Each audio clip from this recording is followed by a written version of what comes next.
Parties have never really been my thing. They're always such a hassle, takes so much time out of my day, prior plans and commitments canceled, all for the sake of playing along with others. Welcome everyone. I hated them even as a child. Please, make yourselves at home. But Mom often insisted. She'd slick my hair back, put me in one of those stuffy dinner jackets, and if there were any children around, urged me to make friends. Never mind how utterly loud or tedious it was. It was all for the sake of keeping up appearances. To some extent, lies have already surrounded me, long before I have chosen what I wanted to do with my life. Luckily, there were easy ways to tune everything else out, and much to my mother's frustration, I always managed to sneak my CD player along.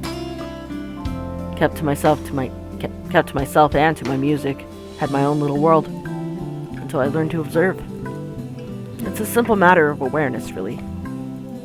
And for someone with keen eyes, a skewed necktie or a simple flick of the wrist alone could tell volumes about a person. Still don't like parties. Especially ones as big and fancy as the Wrights' housewarming. However, when there's actual reason to go to them, I figured, they're not too bad. Be careful with Shirley, alright? Besides, like it or not, it's all part of the job. I'm here on a mission. One that has the name Luke Wright plastered all over it. You'd think the man would want to remain inconspicuous after his name was linked to several high-profile crimes across Luxbourne. Granted, most of it has gone cold over the years, having stagnated without any leads or evidence, but that still doesn't make him any less suspect. Yet here he is, throwing a party in his own backyard. Although, having observed the man this past year, I'm not even shocked. He craves it. Damn spotlight. Constantly yearns for attention like a neglected puppy. Doesn't take a genius to figure out why he's nowhere to be found in his own party. But that's not the problem here. What pisses me off is how far his reach extends, how close he's creeped into the lives of the people I care about. Again, like a stubborn itch he couldn't be rid of. First, Professor Clark. Then there's Isabella. I was about a C-man here a while ago, and now there's also Rebecca. Can't you at least act with a bit more shame? Becca, if I find a single scratch on Shirley, there will be hell to pay. There will also be hell to pay if he so much as harms a hair on either Zach or Rebecca's heads. Worrying about Isabella's brief dealings with him is stressing in itself already. I doubt he'll attempt anything in front of other people, though. It'd tarnish his glorious reputation, and he values appearances more than anything. That doesn't necessarily mean he's incapable of it. More than, in fact. And on the off chance he does something, I wouldn't be responsible for my actions. Those guys know what they're doing. They're handling cars worth more than your precious Shirley. For Zachary and Rebecca's sakes, however, I really hope this will simply be another housewarming party. Even though something tells me it's anything but. Call it a detective's intuition or whatever. When Luke Wright's involved, nothing good ever comes out of it. Can't let my guard down here. Even more so when a familiar car slows to a stop and comes out. Chief? My presence might be odd at best, but I have an excuse. One that this man handed to me himself a year ago, along with a heavy dose of flattery for the newly promoted detective inspector. Can't exactly say the same for my good old boss, now can I? Although to see him here chatting it up with Luxbourne's rich and famous, it isn't such a big surprise in itself. No disrespect meant, but the guy's obviously a social climber. What is surprising is the fact that he seems all too eager to mingle with a person of interest's wife. Just what the hell is he doing here? Ashton, what's... Sorry, Becca, I just saw someone I need to catch up with. Longtime friend. What the shit's going on here? Oh, wait, Ash, what about... This won't be long. Be careful while I'm gone, okay? Hey, be careful! About what exact... I don't want to draw attention to myself either. At least not until he's given me proper reason to spoil his little party. Thank you for the invite, Anna. Husband still missing, I see. I should be saying the same of your darling Rochelle, Lee. The doctors again. For now, the best I can do is wait and remain inconspicuous, especially with the chief here, whose motives are dubious at best. If it means having to pretend I don't know Zach or Rebecca, or force myself to rub elbows with people I barely know, let alone like, then so be it. Can't involve anyone. Wandering is out of the question as well, and there are guards and civvies stationed here and there. Sure, getting past them is something I could do with ease, but I'd rather not right now. When I'm one of the few snooping and roaming about, it'd be best to try and do so once there's a crowd of people. And if their interior designer's drunken claims are to be believed. Yes, well, what about Luke? Should we file a missing persons report now, or do you want to wait 24 hours? He's around. You know, I can tell if someone's bluffing. All comes down to how well I play my cards tonight. With a good hand, this party is going to give me the breakthrough I need to crack Luke right, or something to prove my suspicions wrong. Maybe find out what kind of game my boss is also playing. I've had an inkling before, a few hunches tempered down by how much of a bumbling fool the man appears to be. One does not simply deal with the rights and get invited to a party they host without wanting anything from either of them. Or it's the other way around. So, with a last wary glance at the two, I head into the ballroom. I just hope this will not complicate things further. Shit. By the time the party's in full swing, night's fallen. Yet there still isn't a Luke Wright in sight. Man can be quite ostentatious, but this, frankly, I'm impressed. Don't even know how many hors d'oeuvres I've already stuffed my face with. One too many, probably. The servers are already giving me stink eye every time I saunter over to the buffet table. Blame your employer, not me. He's the one who has the guts to show up late. Besides, most of the guests' idle talk is concentrated in this area. Despite standing under the same roof with the very people they're whispering about, some just couldn't resist. Might as well keep an ear out for some useful info. Is Suarez still fixing that tech problem? Tech problem. It's been 3 years. Sooner or later, the Blighter will put 2 and 2 together. He might have already. If the red tape I'm being slammed with these past few months suggests anything. That, or someone's been pulling the strings. I wouldn't be shocked. This case would not have gone this long if Scumbag didn't have a mule or some kind of in the force. Shush you, we all know Suarez just wants an out. I knew he was bad news the day the merger with Evans Incorporated happened. Fair. Glad I did not have to deal with that. But keep it down, someone might hear. The wife especially.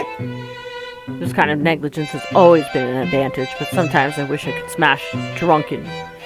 be smashed drunk while doing this. Having sharp ears also means you get to hear the most of the savory things. Who cheated on who this week? One person's motive for bashing someone's skull against a wall, or a father's excuse for burning his own daughter alive, that sort of stuff.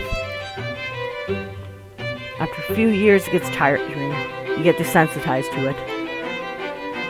But humans could also be downright awful. Sometimes, there simply isn't enough brain bleach in the world.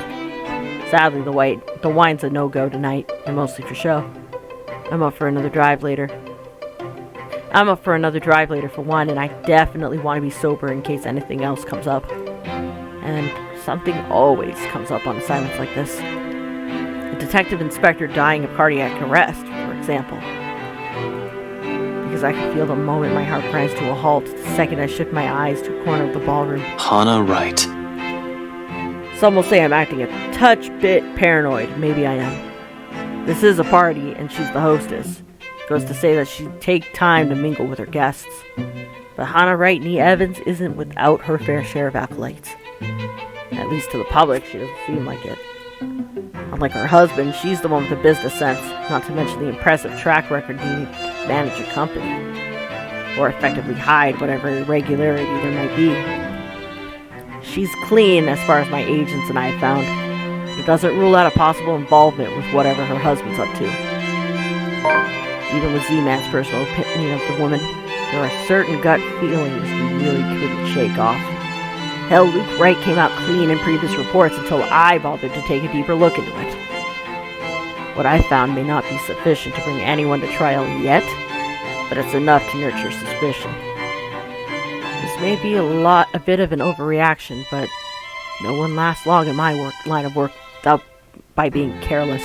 You would catch his eye a lot better if you wore nicer clothes, don't you think? Didn't realize the housewarming was going to be this fancy. I would have gone with a nice dress if I knew. Nothing to be worried about then. She's probably even more careful with appearances than her own husband, having grown up with the spotlight focused on her.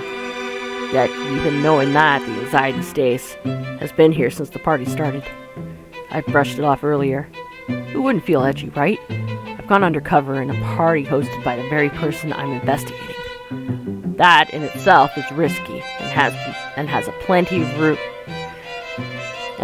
of room for error. Usually, though, the tension passes around the first half hour or so. I've been trained to remain composed in situations like this.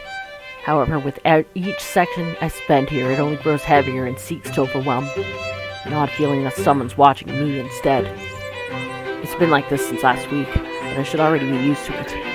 People could be looking at me, no matter how small or big of a blip I am on their radar. That's what they do at these SIGs. But when the feeling of eyes burns into my back lingers longer than necessary, I've been looking around every now and then to catch the culprit.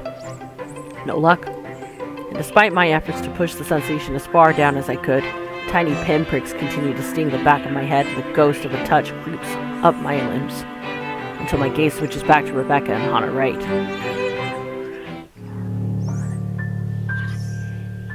She stands there, dark-haired and dirty, sticking out like a sore thumb. Even so, no one seems to notice. Although she's looking away from me, her mere existence here strikes. Disturbs.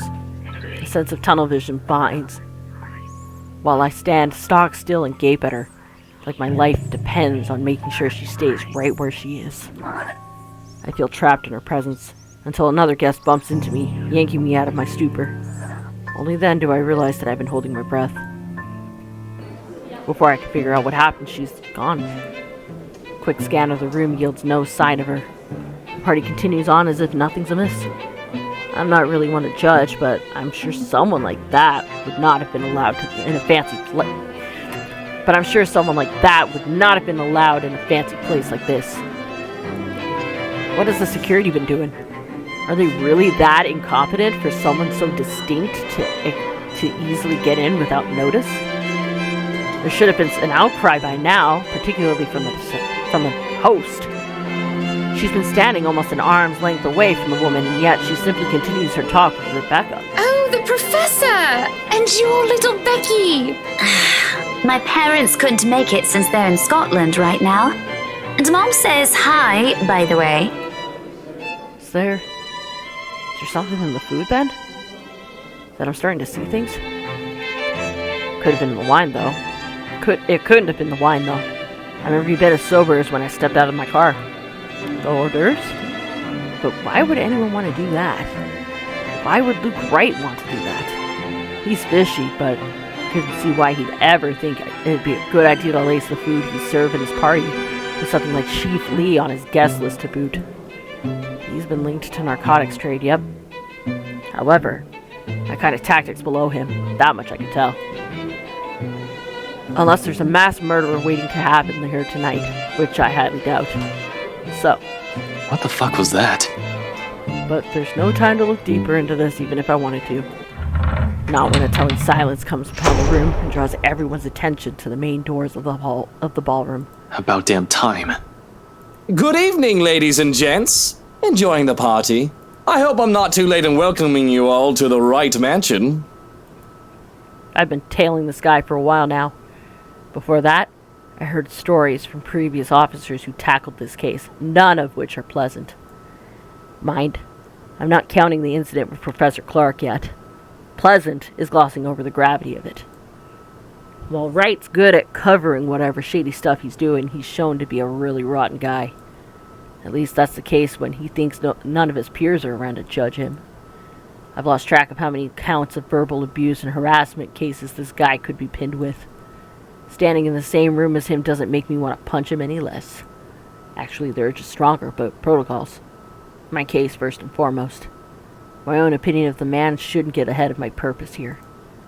If I want to put him in his place, it should be in a court, with all proper charges filed against him. And I'll only be able to do that once I gather enough evidence to pin this bastard down.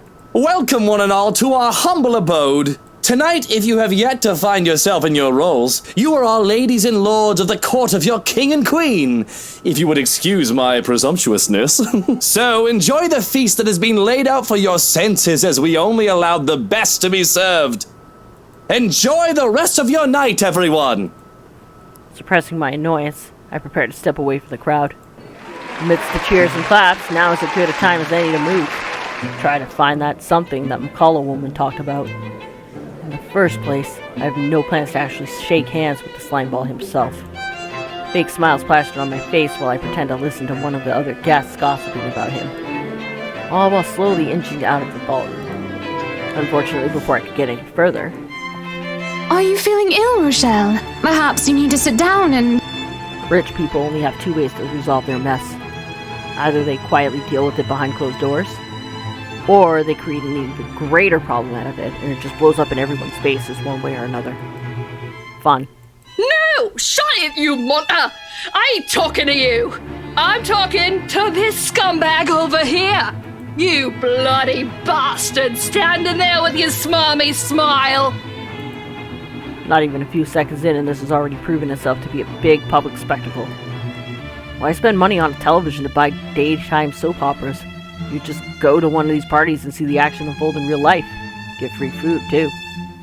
Really, if I were an actual guest, I'd just take this as some sordid form of amusement. Watch your tongue! You're on thin ice, Rochelle! Where's your husband? Who even invited you? But I'm not a guest who's here for a good time. I need to focus on him, even through this whole story's tale. So I wait. I listen. I observe. Interesting, isn't it, though? That's the chief inspector's wife.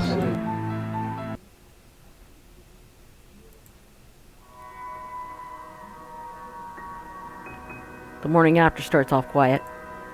Even the whole Salamwell residence seems unusually still. The open hallway when I step out is devoid of tenants. No sounds coming from the other units either. It's almost as if something's brewing on the horizon. Peaceful night's sleep still does wonders for the mood, though. Can't even remember the last time I've slept without anything urgent interrupting. It's a nice break from all the bad news lately. If it wasn't for the incessant buzzing in my pocket waking me up, I'd sleep in. The ringing has stopped before I could move somewhere private, but sleep's also been effectively kicked out of my system by it. Pity. I could use a little more rest, till I have to face the other storm. Of course, I owe Rebecca an explanation. It doesn't matter if it's the whole truth or another hastily spun tale. Although I haven't really figured out how to go about this yet. Unlike Zach and Isabella, who don't usually ask questions and are content with what little I could share, Rebecca's rather quick on the trigger. It'll have to be set aside for later, though. Sup, I'm Ash from the Chief's City. name stares back at me almost as if it's mocking me. Looking for Sad. trouble? Better not lie. It would have been nice to just chill after last night, or maybe half listen to the news. Sure, it's the same thing we've been hearing lately. Still beats standing outside in the chilly Lux one moaning I'm a cool dude. on the phone with my boss. Sighing, I answer it, if only to get this over with. Ray, where are you right now? Now that's a tone I didn't expect from him at this hour. Just thinking about how this will go already gives me a headache. Immediately I reach up and pinch the bridge of my nose to stave it off. This is why I won't ever drink myself senseless. What was that? Nothing, Chief. A pleasant morning to you, too. He's probably calling a rag on me or complain about his wife. Which is really none of my business unless it affects my case. Seems like the usual rich man cheats on wife deal. Although I would have followed up on it if it were somebody else's wife. But figuring it's the Chief's, hey, I trust him to come clean if the missus is related to the Wright's shady dealings. This is why I left before they could even haul the woman out last night. I'm not going to go around investigating cheating husbands and wives when it's probably just that. Chief appears to have a different idea in mind, though. There's nothing pleasant in the morning. Anyway, where are you? I told you millions of times before to keep your lines open. He did. And not only him. Zach, Rebecca, Isabella, all of them have said the same thing numerous times in the past. But I was undercover last night. Phone call is the last thing I want to happen when there are other things I need to focus on at the time. Besides, we have radios and work issue phones. Why isn't he using those channels if this is urgent? Just woke up, sir. As awesome as it is to hear your voice this morning, it really is early. If you could give me a few minutes just to wake myself up, that'd be swell. No need for that. This won't take long. Is something wrong? Am I needed at the precinct ASAP? Oh no, everything's good over there. Just look, kid. Pray.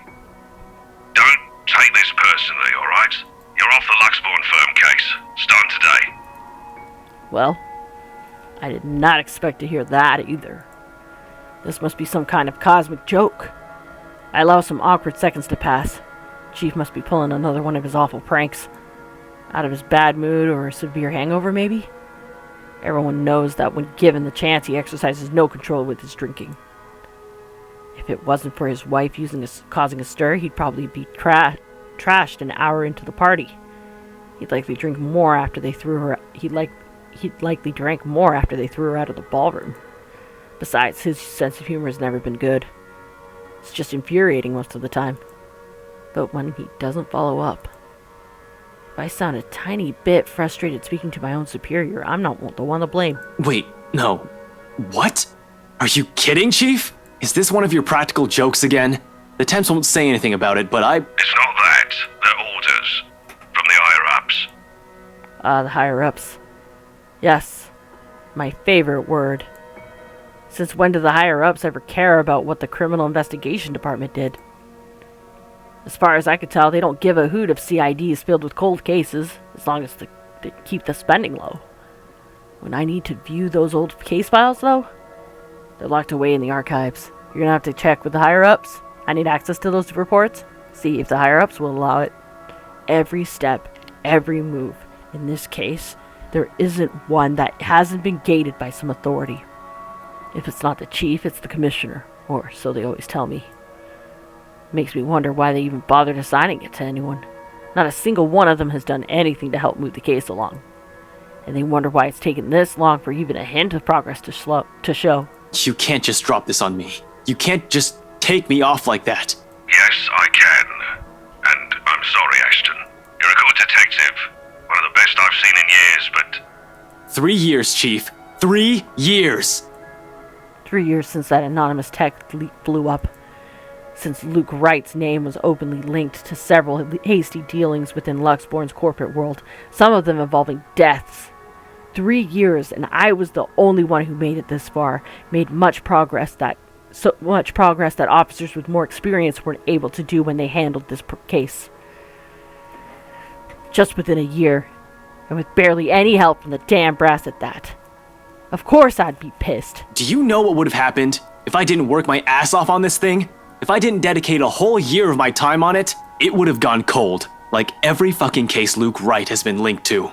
I saved this from getting thrown into the archives, sir. I'm getting close. If you could just... I'm fully aware of what you've done, Frey, but the Commissioner hasn't been happy with your progress. Still too slow by their standards. Too slow? Well, what about those reports I filed? I've documented every freaking thing for them.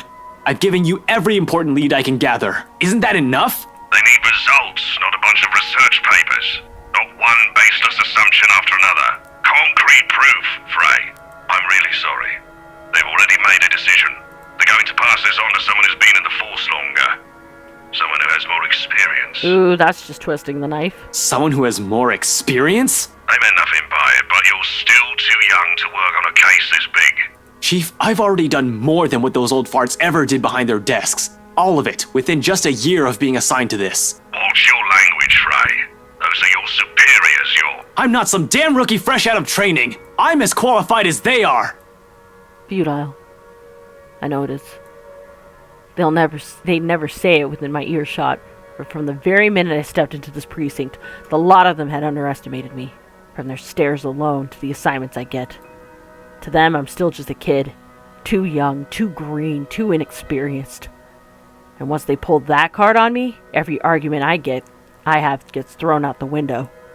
No matter how logical it is, how much time I've accomplished, how much I've accomplished, what the records say, or the amount of work I've put in every investigation they've thrown my way. We're all aware of your skills, kid. You wouldn't have that bad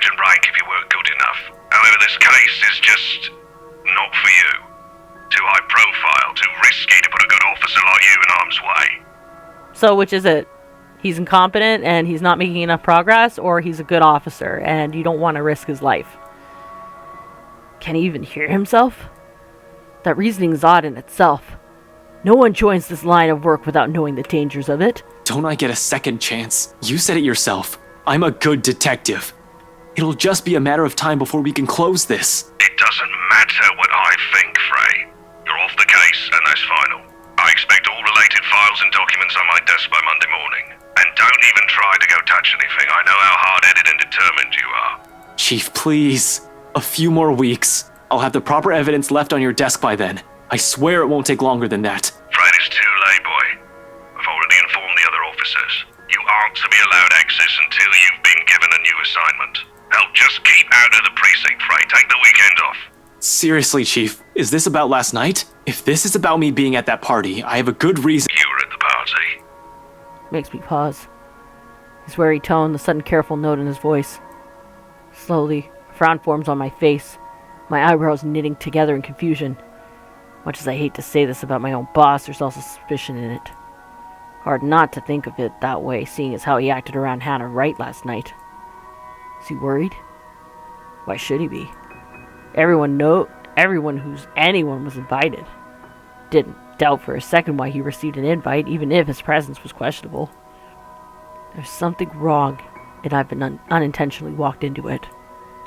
All I have is a sneaking suspicion, but when I look at this from a different angle, put everything together, why the hell I've been taken off the case might be for the same reason he was there in the first place. Fuck. Yes, Chief, I was. For a good reason. A friend invited me to go with her. What were you doing there? I know we don't have a strict rule against attending functions, but that was... He coughs, and it almost sounds like he's choking on his own excuses. Lies. I don't want to accuse him of anything, yet he's someone I've respected since I joined LPD, even with his bizarre sense of humor and tendency to procrastinate. He's obviously competent enough to get the job done. He wouldn't be the chief inspector of Luxborn Police if he wasn't. He wouldn't last years in the service without some track record backing him. Unless that too is a fluke. And what's backing him is not something, but someone. Oh shit. Fucking hell. Fucking shit. Chief Harvey, about last night with the... Why does it matter, Frey? This isn't about that. Why does it matter? Why does it matter? I'll recite the whole damn oath we've taken upon being sworn into service if I can, but at this point it seems too late to remind him of that. He has probably already moved from serving and protecting people to serving and protecting his own interests. Damn it. I've suspected the upper brass of this, even the lower ranked of subordinates in the force, but from my own boss? Shit. No wonder that leak didn't lead anywhere. Someone closer might have been pulling the strings. I might have been set up to fail long before the fucking case had even been assigned to me. And I don't want to just give up. I don't want to believe I've wasted an entire year for this. I don't want this to be the kind of news to tell Professor Clark after all those promises I've given the man. I just want to know, sir, at the party, with Luke and Hannah Wright, you were... Monday, Detective Inspector. First thing in the morning. Every copy of the files you have, I want to see all on my table, understood? This isn't... Frey, am I understood? What else can I do other than smile and nod? With my own superior expecting an answer, using that tone, brushing my questions off as easy as discarding the dead body? Yes. Yes, sir. He cuts the line as soon as the words are out. You're off the case, Frey. Just like that. Funny why this still caught me off guard. I've discovered years ago how different the actual thing is. How far from reality everything I believed in as a dreamy-eyed kid. There are no high-speed pursuits every day, no thrilling gunfights or exciting cases every step of the way. Only paperwork, lots of red tape, and dealings with with politics and bureaucracy. I've set out to change things, hoping it'll make things better for the people I care about. It ended up changing me instead. Serves me right for being too idealistic, I guess. This is probably the universe telling me that it's better to remain the skeptic I really am. Now here I am, standing useless, Can't even do anything but grit my teeth and kick the wall. The bastard didn't even acknowledge my response. What did the poor wall ever do to you? Figures Rebecca would be the one to find me in this embarrassing state. Honestly, I don't like it when she sees me like this, which seems to happen a lot, regardless of what I want. Rebecca, now's not a good time. The concern I expect from her when I turn, however, is not there. Instead, she just looks, well, the storm I left brewing last night is right there on her face, ready to be unleashed. When is it ever a good time for you? You're always so busy with everything now. Now I find you here, sneaking out without even bothering with a proper goodbye. Not even a word. Really, I'm starting to think you're just keeping me around for my couch and my cooking. Becca, it's not what you're thinking. I wasn't planning on sneaking out. I was going to say goodbye. I just had to take this call. Although, I'm not gonna lie, couch is great. 10 out of 10. Would sleep again. Stop it with the jokes, Ashton. I'm not in the mood. Her bitterness is not lost on me. But at this point in our friendship and our lives, how does she expect me to answer that? What am I supposed to tell her now? Are you still mad about last night? She merely raises an eyebrow at me, which, to be honest, is all the response I needed. Seeing her like this makes me believe those things Z-Man says. The part where Rebecca scares him. Sometimes. I've certainly seen this more than once already. But the familiarity of it doesn't really take away from the downhill turn this conversation is starting to take. Only an awkward cough serves as a way to stall. Okay, of course you're still mad. But whatever happened last night, I really am sorry. I'll apologize as many times as you want. If you want, I'd even kneel or something. Ashton, an apology is nice and all, but that's not what I wanted to hear from you today. Alright, fine, okay. Where do you want to start? Oh, I don't know. I've honestly lost track of it by your third trip to the buffet table. I wasn't... The drive up there took a bit. Can you blame me if I wanted to grab some appetizers? Oh, come on, Ash! For the whole evening? For the whole party? Please don't tell me that's all you did, because I've never known you as someone who pigs out. You even took great lengths to avoid me. Should I also mention how you ignored Zach? Sometimes I get the feeling you don't want to be seen with us in public. Some friendship, huh? You know it's not like that. It's never going to be like that, Becca. Maybe you even just used me to get into the party. You said yes to being my +1, but you were rather excited to just peel yourself off, weren't you? Honestly, I'm feeling a bit used. Couldn't even look her in the eye. It wasn't that I lied to her. I honestly wanted to be there to keep Zach safe, to keep Rebecca safe. Just in case. Client, her family friend, it was still a party hosted by a person of interest. By a man accused years ago of murdering a person's wife to get what he wanted. But then Chief showed up, Hannah Wright happened, and Luke Wright just couldn't be bothered to die peacefully somewhere. All of a sudden, none of my original reasons mattered. If I was found out right then and there, hell, if Zach and Rebecca's connection with me was found out, who knows what might have happened. But Rebecca doesn't understand that. Doesn't understand what I can and can't say to keep them from harm. It's all in her eyes and the tight line of her lips and her furrowed brows. The hurt. I'll ask this again. Just what were you up to during the party? What were you doing that you couldn't even take 2 seconds to make time for your friends? This day is just off to a wonderful start. First my case, now Becca. How do I even go about this? It's confidential, Rebecca. Well, that's a start. I wonder how many times I've told her that. And not just her. My dad, my mom, Zach, and even Isabella. How many times have I told them what essentially boiled down to mind your own business? To make sure they were all safe, to keep them out of danger. My job isn't a game. It isn't as glamorous as the television portrays it to be. I had thought it so too as a child. I was so clueless back then, wasn't I? But boy, did I learn. The good guys don't always win. Justice isn't always served. Investigation is not looking at the crime scene once to get a eureka moment. It's sleepless nights at the crab labs with the tech guys. It's several days wearing the same clothes with Chinese takeout stains because I'm staking out a place. It's frustration when bureaucracy hinders you from looking into a case any further, or when you know the suspect is guilty but they get away scot-free on a technicality.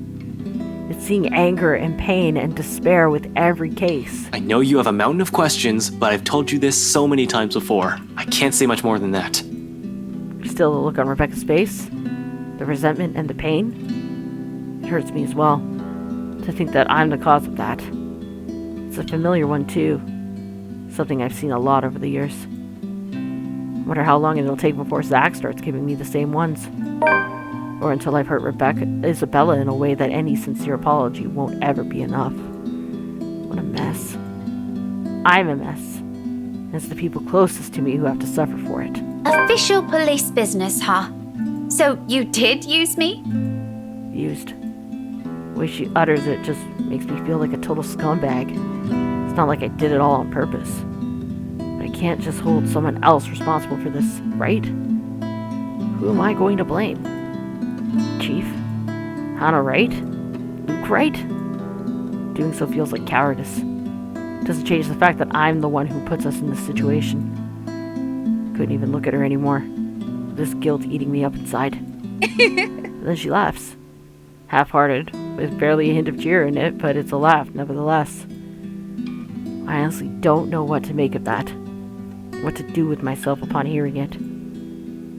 It's almost like the mere sound of it is meant to pierce. The least you could have done is tell me. Maybe I could have helped. Kept an ear and an eye out for you. I don't know. I could have been Irene Adler, maybe?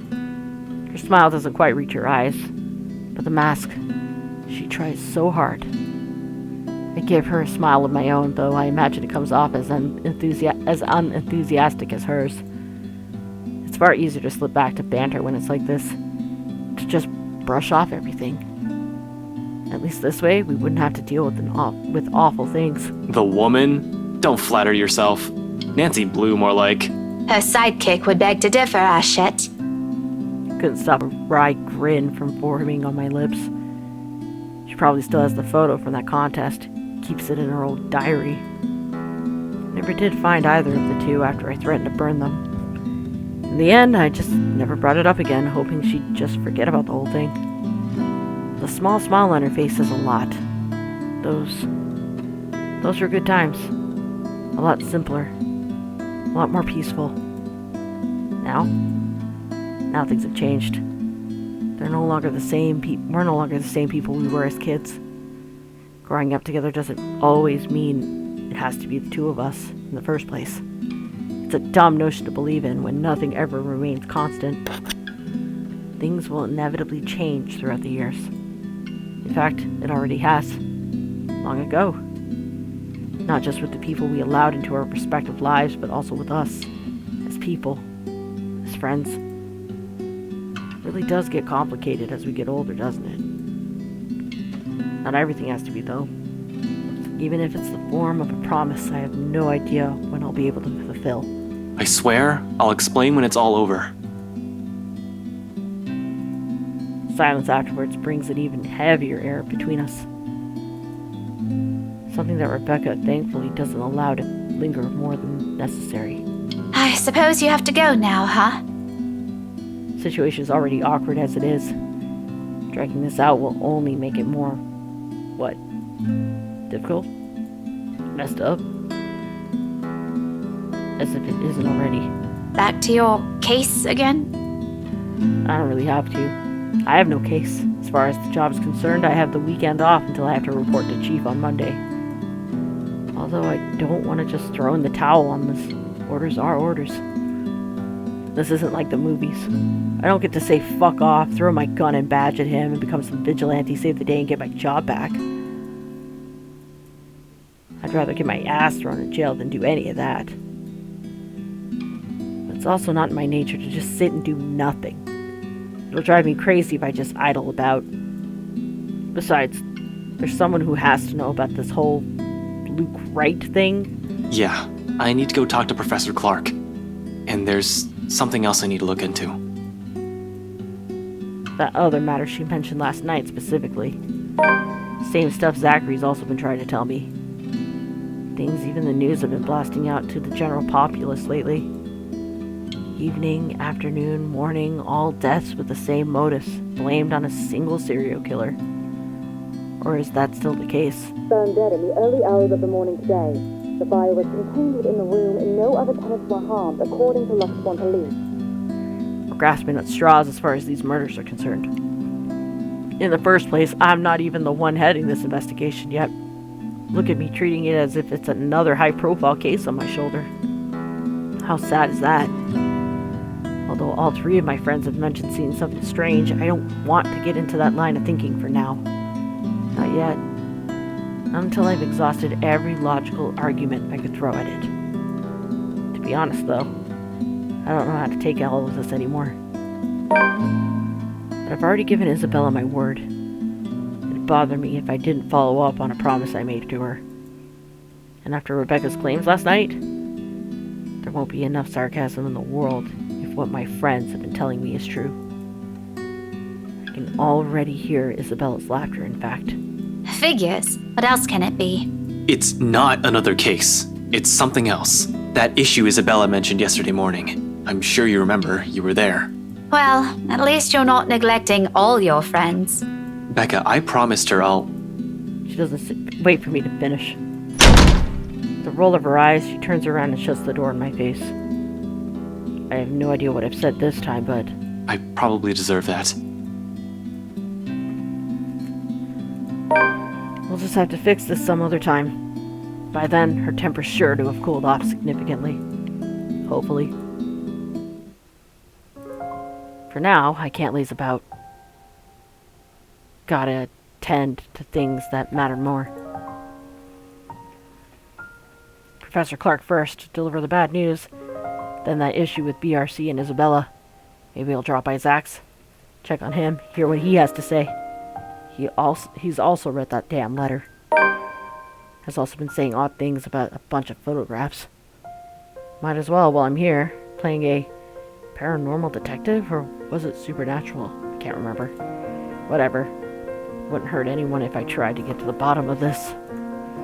If nothing comes out of this, good. Everyone could shut up about stupid curses and we could finally get back on track with our lives. On to more important stuff.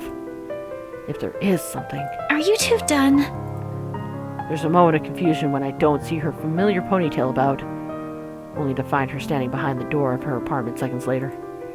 Isabella holds it open, though only slightly as if to hide from anyone who might happen to pass by. This early and on a lazy weekend, I doubt anyone would.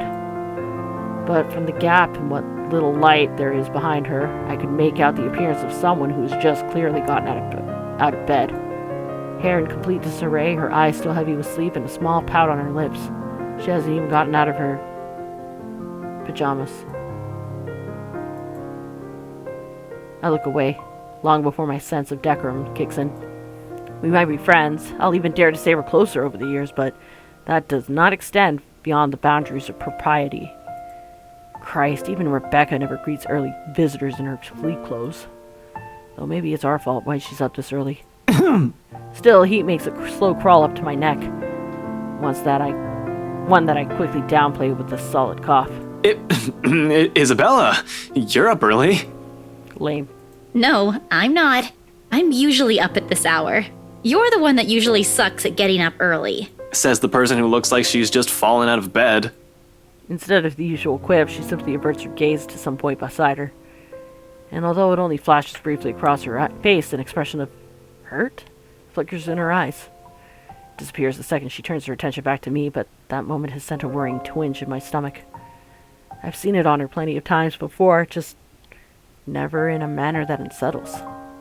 Feels, I don't know, off this time? I didn't say anything wrong, did I? Hey, are you... Anyway, was that Becca with you? You both sound like Mama and Papa when they fight. You're awfully loud. If we get another memo from the landlady, I'm asking the guard to ban you from ever entering this place. Me? Becca's the one almost shouting.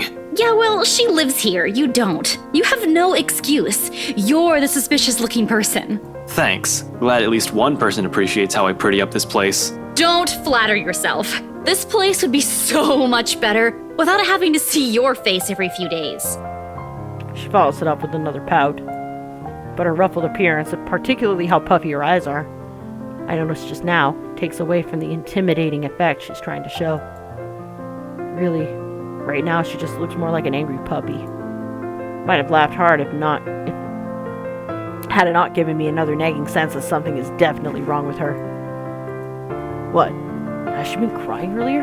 That is worrying. She rarely does that. The only time it happened? The one time I've ever seen her genuinely tear up over something? I think it was after Devlin Court. The night of the bridge.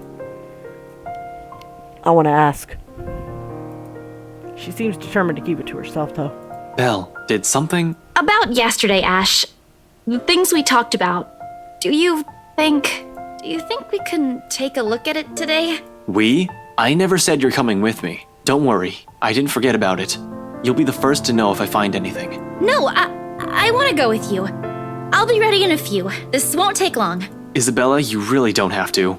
I can handle it on my own. You'll just... I won't get in the way, I promise. Besides, maybe I can help. You know, if there are files you want to check. I don't like what she's applying. It's true LPD has been having a hard time with this, but taking Isabella with me? It's out of the question.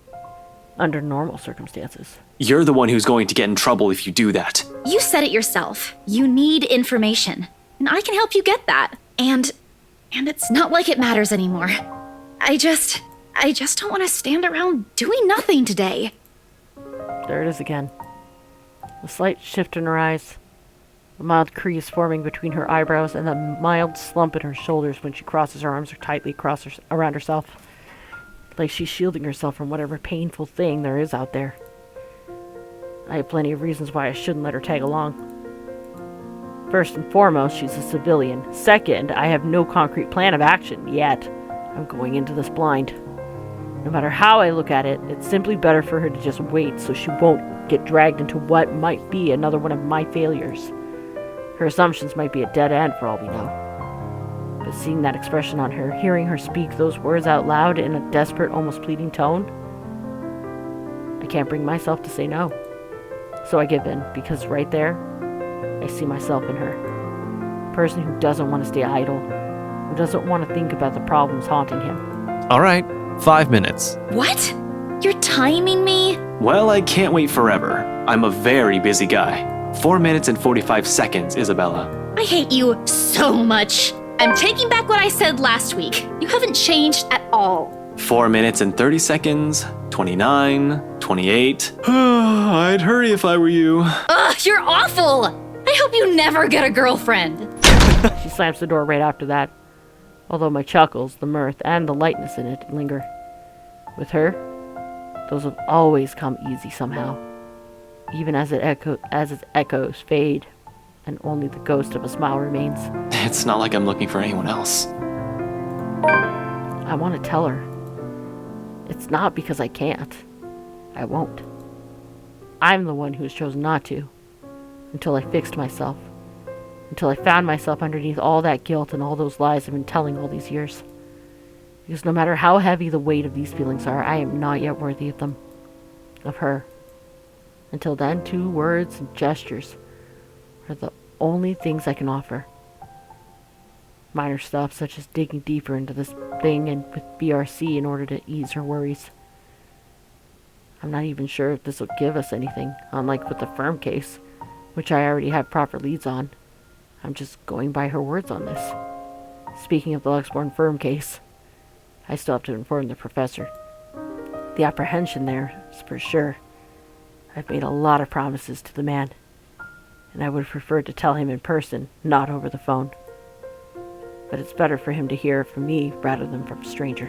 The railings offer a steady support while I wait for him to answer. I'd like to think I can do something without losing my nerve. My grip on the bar surely tightens, though, once the call connects. Ashton! Not running today, Professor? He's usually at the park on late Saturday mornings. As long as it isn't raining cats and dogs. It keeps him busy and young, he says. And he's certainly fit for a man of his age with a sedentary job. Oh, no, not today. He's definitely at the usual place, though. Cheers and laughter, likely from children and families, filter through the receiver. I tend to avoid the park precisely because of this. No use reminding myself of the could-haves when it's already over. Mom's doing well with her career. Dad's also fine the last time I visited. Although neither remarried, they're both content with their lives as it is. I'm probably the only one still caught up with it, hence my aversion. But all in all, it's still a pleasant sight to see, if you're the kind who takes joys in such sights like Professor Clark does. Just thought I'd enjoy the nice weather before it takes a turn for the norm again. And to what do I owe the pleasure? The guy certainly seems happy right now. In any case, I almost don't want to break the news to him. But it's better to get this off quick as possible, as long as he does issue the messenger. He's not the type. However, long-held resentment can't change a person. Even someone as mild-mannered as the professor. I was hoping to talk to you about the case. I suppose I'm just a downer today. As soon as I say those words, he pauses and the lightness in his voice is gone in an instant. Every time we talked about this in the past, he does that. He's probably trying to gauge the situation based on the tone of my voice. Perhaps it's a good thing I'm delivering this news through the phone. Who knows what he'd see in my face and my mannerisms. The art of keen observation? I learned it from him. He probably already has an idea of what this might be about from my manner of speaking alone. You aren't in trouble, are you? For a second, I hesitate, looking at the dirt beneath my shoes. But I manage eventually. After a long, ragged draw of breath, I pick up where I've left off, though still fumbling with my words. Well, I'm in a bit of trouble, if you can call it that. Ashton. He only assumes that tone when there's a reprimand on its heels. But I'm not in danger or anything. You've said that same excuse a million times before, Detective Inspector. That exhausted rasp in your voice tells a different story. It's nothing like what you're thinking. Don't worry. I was just... I was taken off the Luxborn firm case. I expect anger, frustration, maybe even disappointment. But all he gives me is a small sigh of relief. Is that so? Well, at least you aren't in danger. Liz wouldn't be too happy if she heard you right now. Liz. Aunt Liz, she insisted I call her. Professor Clark's late wife. Sweet-tempered woman by so many standards. They were never blessed with kids, but she contented herself with simply managing their bakery. She's the closest thing I had to a mom in the few years I'd known her. The professor, too, as a father. In the absence of my own parents in my life, the two filled the ache their divorce left in me. Believe me, you'd get an earful. You don't want to show up on her doorstep looking like you haven't slept a wink either. How many years has it been since? 9? 10? I can still remember it vividly. Two men, primly dressed, briefcase in hand, and a stern look on each of their faces. They were already frequent visitors to the bakery a few months before. For a few months. Something about the lot being prime property in downtown Luxborn. I think they were hoping to settle a deal with them, but neither Professor Clark nor Aunt Liz gave in to their demands. Why should they? That quaint little shop was a dream for them. Aunt Liz sent me home early that night after a fruitless wait for the professor. And the next morning, news of the bakery razed to the ground had spread across the whole city. One casualty. A few weeks later, the property was sold to Wright Enterprise. A fucking hotel now stands in its place. Of course, an investigation was launched after the incident. The name Luke Wright was briefly at the center of it. With the lack of any evidence, the case was ultimately turned cold. The professor hides it well, but I can tell he still hates that man to this day. Might even blame Luke Wright for every tragedy that's happened in the city. He's never blamed me, though, when I could be as equally responsible. I knew something was off the moment those men stepped inside the shop. I could have saved her that night. I could have prevented anything from happening to her, called for help or whatever. But I didn't. So it continued to eat at me until today. The guilt. The Luxborn firm case could have been our chance at reopening that case. If we could prove Luke right of his crimes. Instead, we're back to square one. Yet all he has done for me, or all he asks for me, are words of comfort. To think he can still be this concerned about me after my carelessness, after I've broken yet another promise. People never cease to amaze me. You might think that you have failed as an officer. Or maybe you think that you have failed me. And you know more than anyone. I would love to see that man taken down. If anyone deserves to be tried in high court, it's him. But I'm glad nothing's happened to you while you were working on this. That's what's most important. I'd hate to get news like that again. Suddenly, he stops. I imagine a thoughtful look flashing in his eyes as he thumbs the wedding band on his ring finger before he continues. Another habit. He has never removed it since that day. Has never thought to once remarry. Even when he managed to continue with his life and return to some semblance of normalcy. It's his way of honoring her, I suppose. When he couldn't bring to justice the man responsible for his loss. Some people are just hard to forget. It's not like another death. Yours or even his will bring back my wife. Silence falls between us afterwards. I don't quite know what to say after that. Really. Should I apologize? Show some empathy? Going into this, I should have thought of something other than just breaking the news to him. As it is, it seems the only thing we can do is feel sorry for each other's misfortunes. I apologize too, for putting you up to this. In another occasion, under different circumstances, I might have accepted that, but... You didn't have to, but you've already done more than any officer who has investigated this. So don't worry about this, old man. I know your department's people all have their hands full recently, too. What with the upsetting news we've been getting as of late. Deaths almost every day. I'm not entirely sure if that has anything to do with the other. It seems too big even for someone like him. But if this is that man's doing... Professor, please. Maybe if things around me hadn't started going beyond my control. The letter, the mansion, the supposed curse behind those two. I'd still be quick to blame it all on the bastard, too. But as much as I want to keep holding him responsible for it, to add another to his list of sins, that might not be the case. Agreeing will only cut a deeper wound on the professor. I don't want him to keep clinging to this resentment for much longer. He's already gone through so many years of it. This kind of anger, it's the sort that blinds people. Despite his reassurances, the bitterness still seeps into every syllable he utters. It's one thing for me to act like this. It's painful to watch someone I've considered a second father go down this path. Please don't apologize. It's really all right. I can try to get it back on Monday when I meet with the chief. No promises, but if not, I'll make sure to keep an ear out for any news. Chief said he's passing it on to a senior officer. I should be able to catch a few tidbits every once in a while, but I swear I won't just give up on this. I'll do everything in my power to get Aunt Liz's case reopened for you. Promises.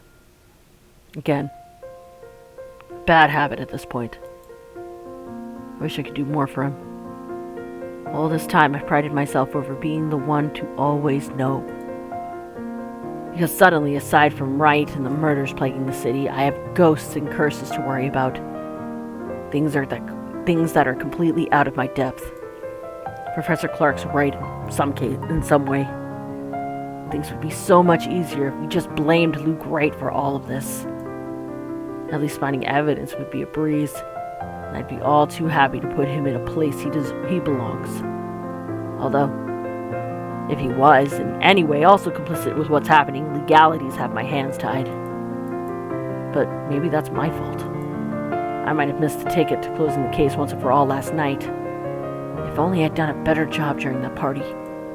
But then, the commotion. There was Hannah Wright and Rebecca distracting me from my purpose too. I'd include that gate crasher as well, even though it's only for a moment. So many things have gone wrong since last night. This isn't a prank! something. See? This is why I didn't want to tell you guys. It's not a joke. Will you guys listen to me first? I saw something in the house earlier. It stood right in front of me. If I hadn't gotten away, that thing might have... Last night at that party. But it's real! What do you think I saw? It happened after, when I was trying to get away. I almost got stuck in the same room with that thing. We're all in danger. I thought you were my friends.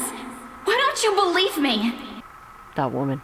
Why don't we all calm down first? I'm sure Isabella has her reasons too. No need to be hard on her. Shit. If that was what Isabella had been warning us about, if it was the same thing Rebecca talked about last night, or what Zach told me about a few days earlier, how many of these instances have I dismissed since reading the letter? How many have I ignored and passed off as some effect of fatigue or lack of sleep? Even last night, a hallucinogenic lacing the food is the first thing I considered purely because that's what my training dictates. It's a mindset I've grown used to. It's the setting the gears in my head automatically takes in a situation like this. Of course, I'm not discounting all of that yet until I have enough information. Something to form a conclusion from. Proof in whatever form it may come. But thinking straight is impossible when all of a sudden all your beliefs are being upturned in the most violent way possible at that. Jesus. I need a sounding board. I need to talk to someone and Zach's the best person for that. I have to go, Professor. Oh, no problem. But what are you... I don't have time to stop and listen to what the professor has to say as I cut the call short. In the same second, Isabella emerges from her apartment, fully dressed and ready for the day. As usual, she greets me with a smile, but it falls just as fast when she glimpses my face. Shame. That would have been the first comforting thing I see today. It annoys me that I'm partially responsible for the worried one replacing it. I must look close to a picture of someone choking and dying because there's nothing but concern in the first words she speaks. Ash, do you need to go to the bathroom? Yeah, no, I don't, okay. But we should hurry. Come on, don't forget to lock your door. Seriously, you look like you're about to fall over. Are you alright? Because if you're planning to faint right here, I won't be able to carry you. Yes, don't mind me. I just remembered some stuff from last night. I need to talk to Z-Man about this. Mind if we drop by his place first? Shouldn't we call him? To let him know? It's still pretty early. Though we'd probably arrive there around noon. Also, what do you mean about this? Is Zach... He was also there when I opened the letter, right? He read it too. I'm sure he's fine, but it wouldn't hurt to check on him. To make sure. See if he'll say the same things you told me yesterday. If he's also been seeing things. If it's also the same woman I saw last night. I'm not saying there's really a curse yet, but we have to look at this from every possible angle. And don't worry, he won't mind. He's probably just watching TV right now. Let's go. Okay, but speak up if you're not feeling well. You really look like you're choking on something. You didn't have to do this for me in the first place. You know it's not as simple as that.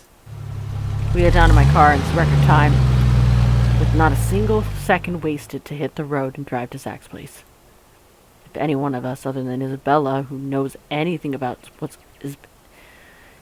if any one of us, besides Isabella, who knows anything about what's going on, who can help sort the muddled mess of my mind is, it's gotta be Zach. He listened to her. Zach's the kind who prefers to laze around his apartment on a weekend, especially after having a busy week like the last one. Big guy's nowhere in sight, though, when I arrive in his unit. Figures. You don't seem to be where they should be when I need them. Looking around, I find no sign of where he might have gone. He usually leaves a note on his fridge if he's out for the day, just in case someone drops by. As there isn't one, he probably just went out for a quick walk. I hope. Maybe he ran out of eggs or something and went to buy some. He is out of eggs, after all. I put my running mind to rest for a while. He always has to have some, be it for an omelet or something he's baking. Ash! Should you be rummaging around? It's bad enough we went in here without asking for his permission. Chill, I'm just looking. Actually, I could go for a fucking pie right now. But Zach's fridge is next to empty, save for a few leftovers. All I can do is sigh and close it behind me. If you see me take anything, feel free to call the police. Isabella's quick to shoot me a sharp glare, and another chuckle slips from me, despite the unease in my stomach. But the cheer only lasts a mere few seconds, mostly because she hasn't been in the mood for any kind of friendly banter. It's the silence that's telling, and a quiet Isabella. It's usually the first recipe for an incoming shitstorm. Do you always do this whenever you visit another person's house? Because I have a lot of questions about your methods. Just with Zach. I'm still worried about her friend, of course. Despite what's bothering Isabella, she's anxious too. She's been standing by the doorway for a good few minutes now, since we entered Zach's place. In fact, doesn't seem to know what to do with herself. But much as I want to put her at ease, her nervous tics are starting to get to me. The manner in which she makes herself smaller, the way she fidgets with her hands, clasping them one moment and unfurling them the next. It's distracting enough that I want to ask what's wrong. I doubt she'll give me a straight answer, though, and the best I can do is help her temper it. You don't have to hang around the door. You might be here for a while. You can sit down. She hesitates for a second, but eventually takes an empty seat by Zach's study table. Aren't we going to look for him? Sure, we can, but where are we going to start? I can think of a few places he might be, but Luxburn's a big city. I don't want to miss the big guy if we leave, and... I trail off, making a vague gesture in the general direction of Zach's bed. The messy bed suggests he's out in a hurry. He didn't even bother to fold the sheets. His cell phone's been left behind as well. Another odd thing when he's made it a habit to never leave it behind in case the client calls. At least the locked door points to the fact that it wasn't a forced exit. That seems to reassure her, but not by much. Understandable. Anything might happen. In hindsight, I shouldn't have left Rebecca alone either. We'll have to check on her later.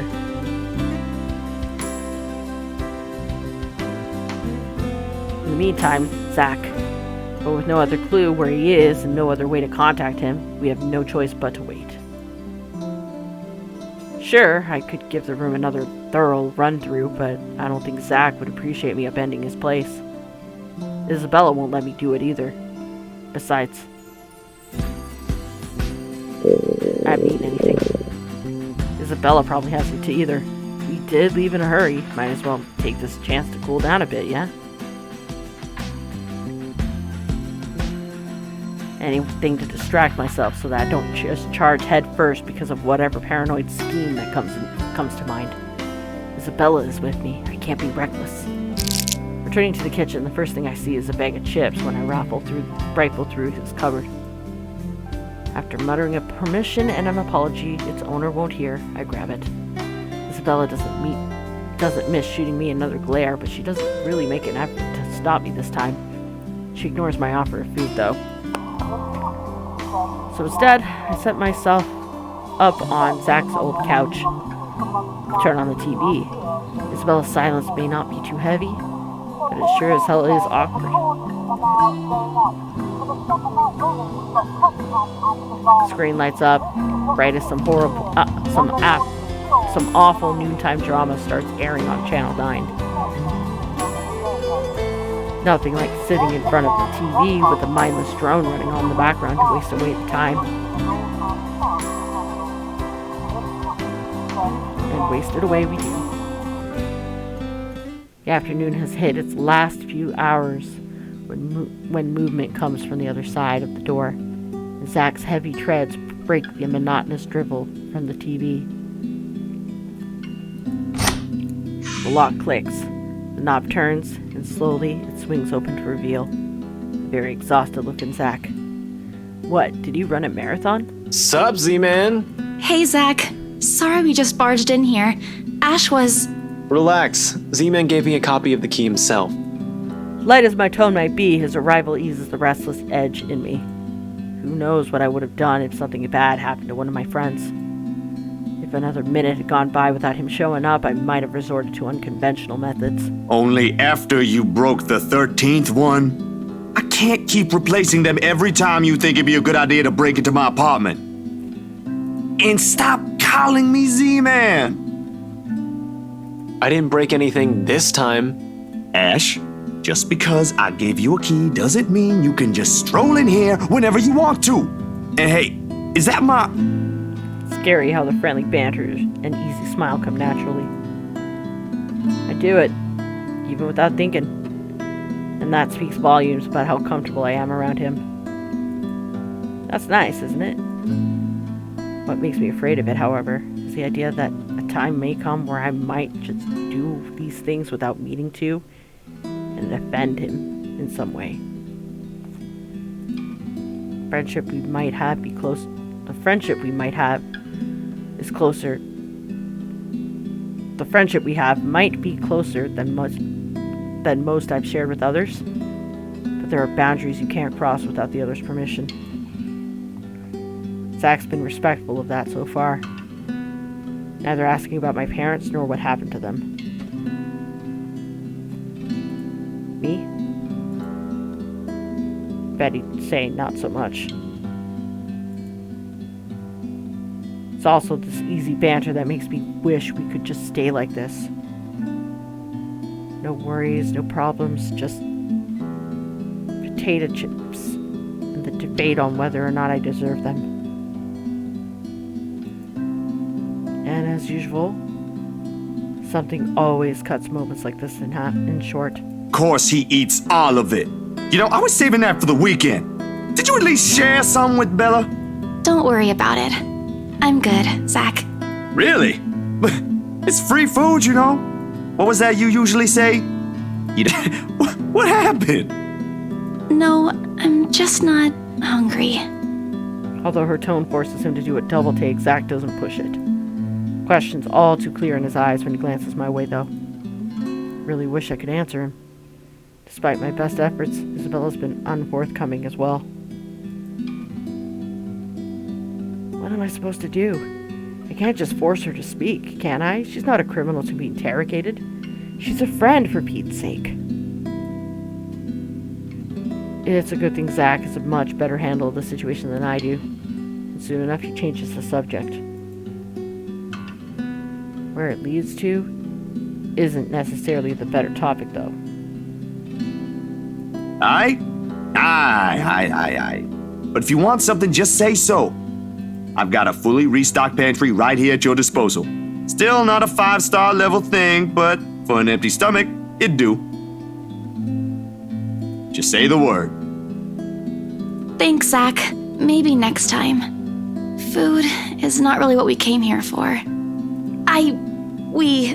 Ash, he's the one who... She stumbles into one of her uncertain silences again before glancing my way. There's a plea in there for me to take the lead in this. But where do we start? Mansion? Strange things we've been seeing? The letter? Even I'm afraid of what he might say. I can't even believe I'm considering taking a deeper look into this whole thing in the first place, but here I am. No, you're right. There really are some odd things going on here lately. How is everything with you lately, Zach? Hold on, Ash. Both of you. Did I just hear you say that? Is this why Isabella's here? Has something happened? Calm down, we're just here to check on things. So, did you meet Andrew about the photos? What photographs? Unlike when he brought up the subject of the photos with me, he doesn't hesitate when Isabella asks for it. Zach hastily fishes them out of a nearby drawer and hands it to her. I can almost see it in him, but with 1 second hindsight kicks in, and the realization that she would have been a better listener than I. Makes sense when all I've been doing until this morning is calling it a Halloween prank. She goes through each of the prints in silence, her shoulders growing stiffer by the second until she's gone rigid and pale. But it's in the telling glances they exchange afterwards that speaks volumes to the things running inside their minds. What did Andrew say about them? It could be one, but there's no guarantee it's a supernatural thing. It does. Now that I think about it, bothering that guy for this feels pretty silly now. But with the dreams lately... That's all? Did he say anything about the damn letter at all? Did you ask him even? As expected, Zach starts to look at me like I've grown a second head. Yeah, I would too if there was ever a universe where I was standing in front of myself. Because even as a child, I never believed in ghost stories.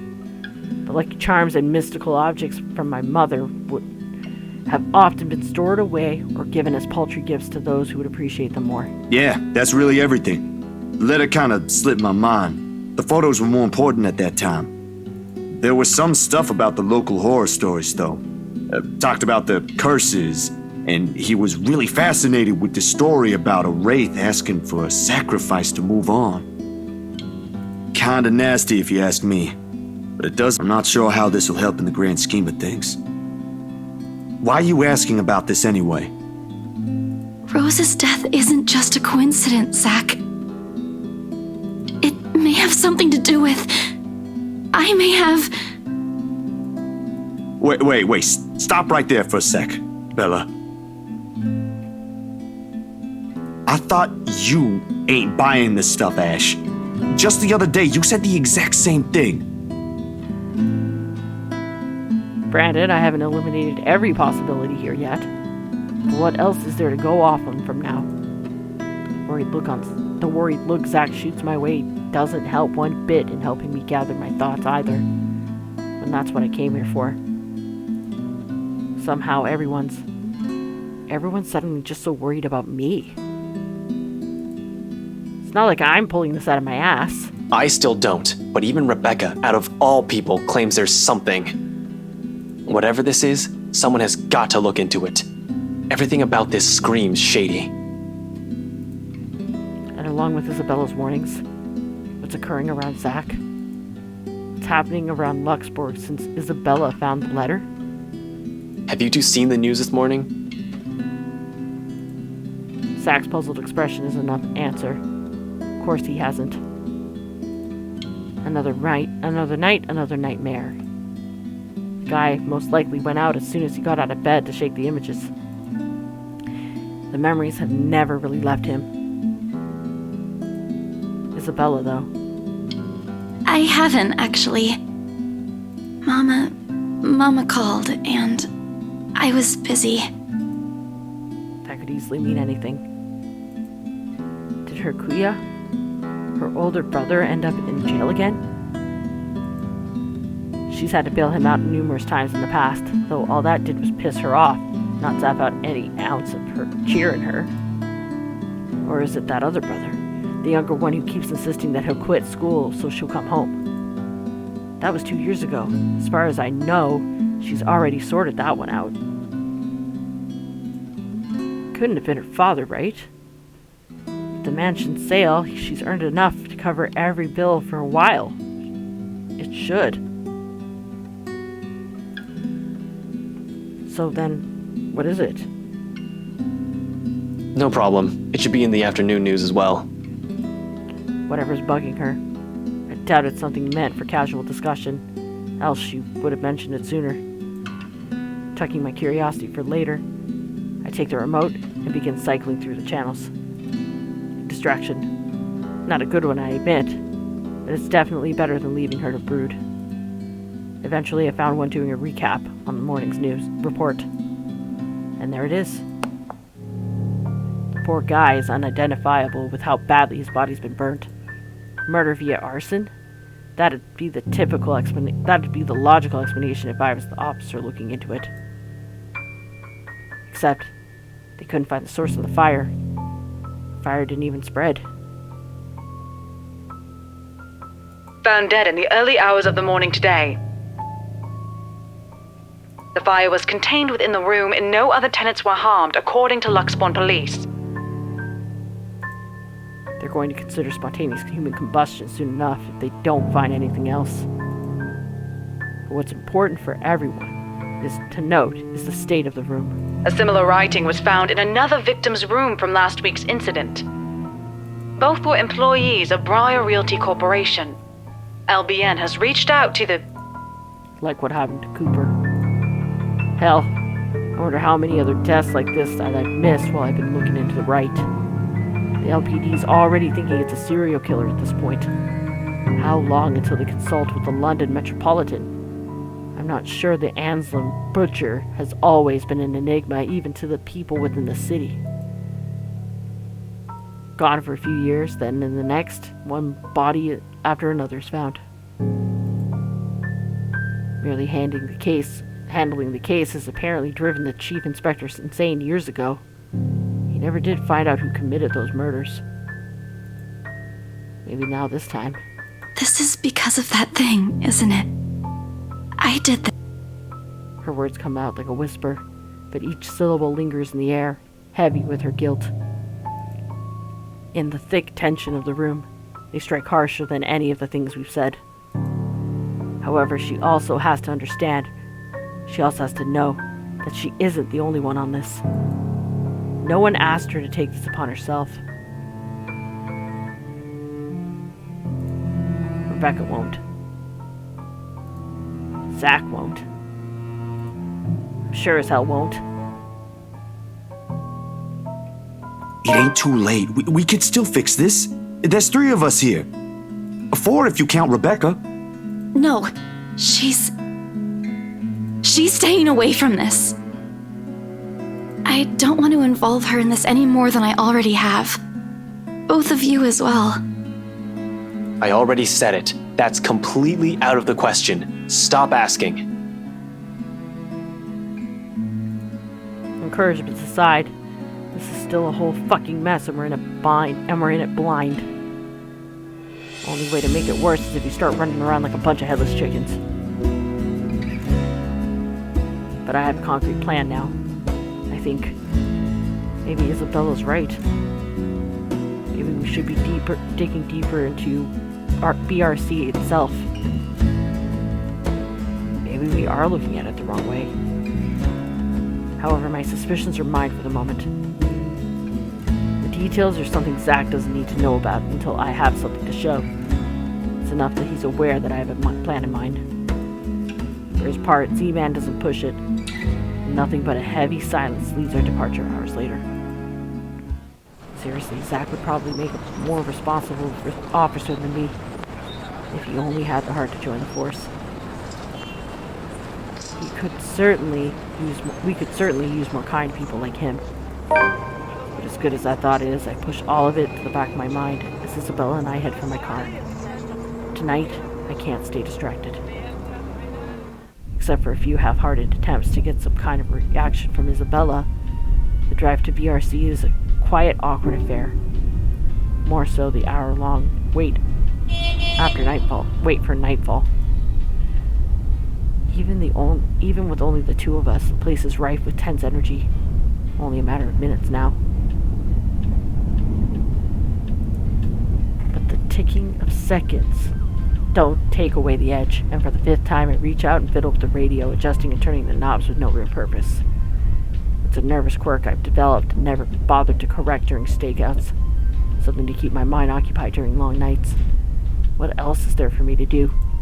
The person I usually count on for casual out-of-the-blue chat refuses my attempts at starting one. Ash, out with it! If you have... But wait, she quickly falters into silence after. In spite of the tone she takes now, it makes me doubt she really even means everything she's telling me right now. She hasn't even glanced my way since we arrived. Having second thoughts? You can still back out if you want. We're just going to my office. Why should I? Dunno? You can get in trouble, maybe. This isn't exactly legal. Scope BRC out. See if the real estate company has any more information that may be of help. Find things about Cooper and the other agents assigned to the Ermengarde Mansion.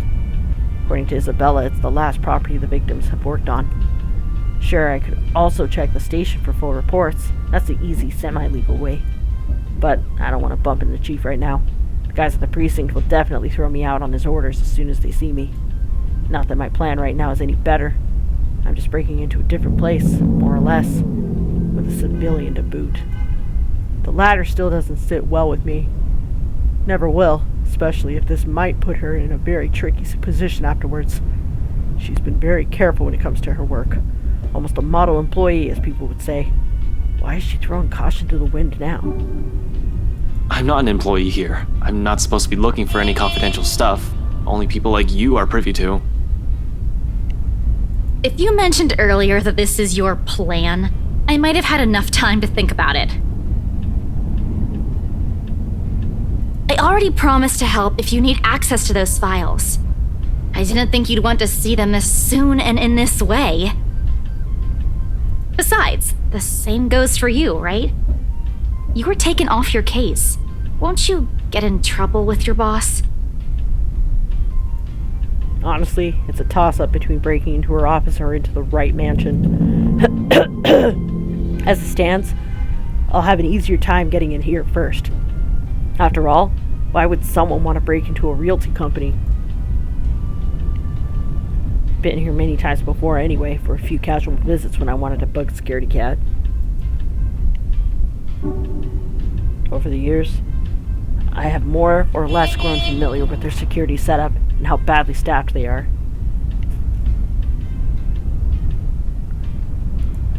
Plus, it's an old building. If the bankruptcy rumors are true, it just means their access protocols might also be outdated. Still, I can do this on my own, you know.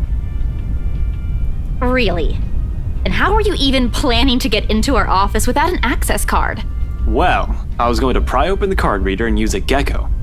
You're a hopeless case. I really want to know why no one has locked you up yet. Yet you're helping me with this. Willingly. I don't think that'll sit well with the Philippine embassy either. Chances are you'll probably get deported the minute they find out. Low blow, I know. But it's worth a shot when she can still turn back. It's not like I don't have any means to get into the place. With or without her, I have a way. At least I have a reason to be snooping about. My badge and rank can speak for me in case things go south. You? For a passing second, it seems to work. A hint of a panic and hesitation flashes across her features when she looks at me with searching eyes. Then, unexpectedly, it dissolves. Not behind the fear I'm anticipating, but underneath something sharp and searing. I'm not sure what she sees exactly, or what she's hoping to find in the short while she holds my gaze. All of it merely goes unspoken, and no longer than a minute either.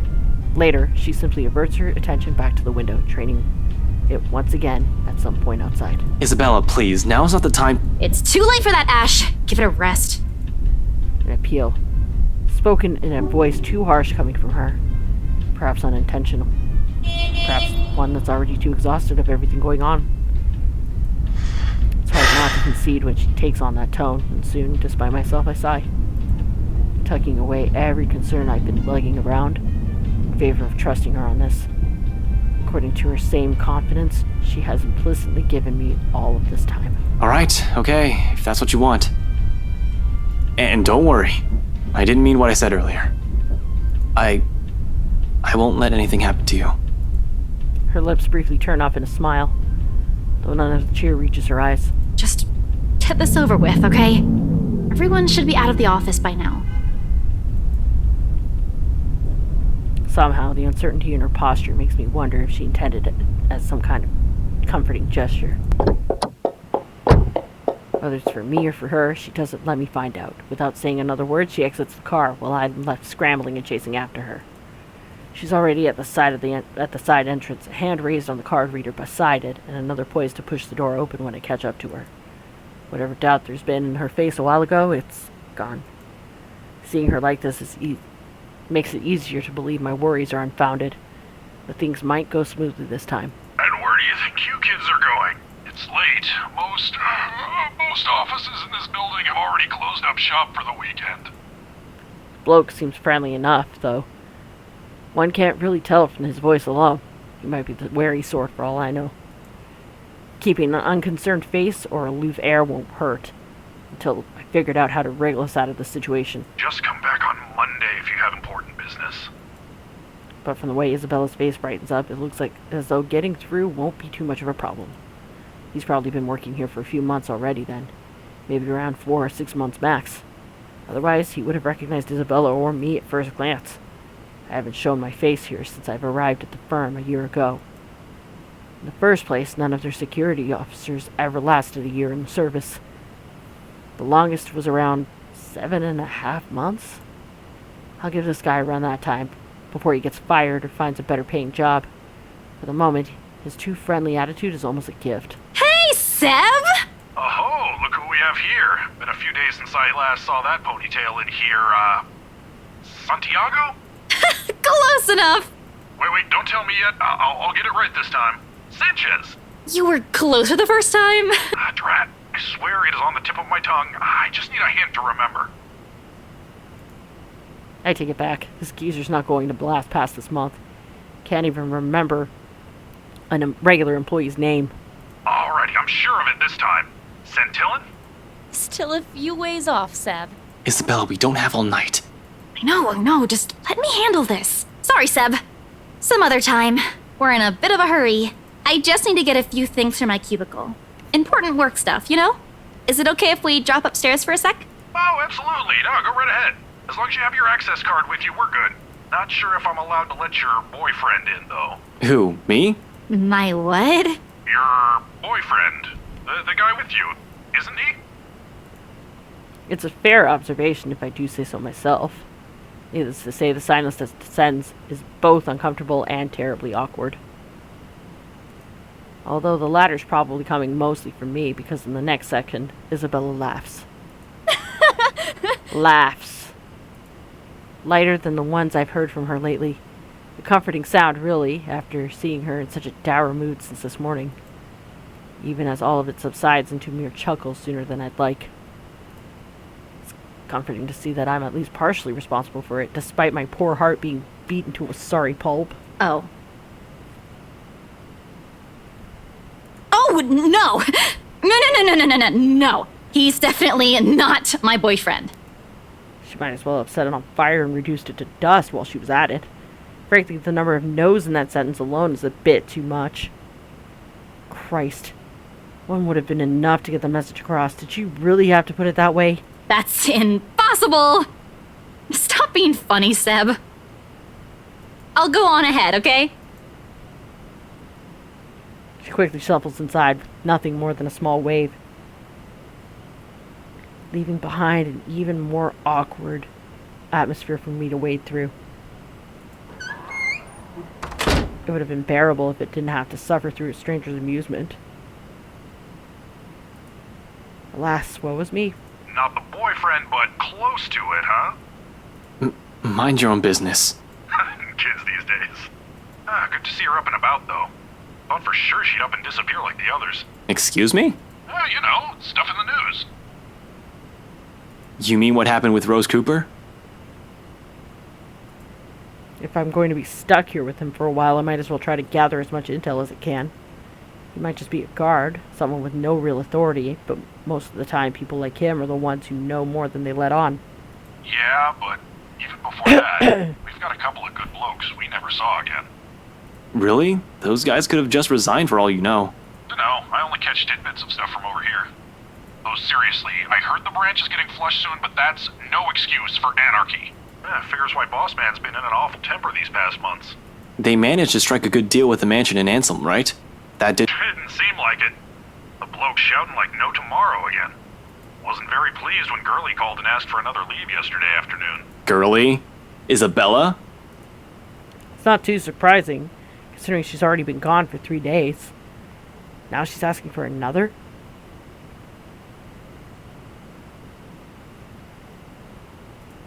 Not that it's a bad thing, it's within her rights as an employee, but Isabella rarely uses her work leave.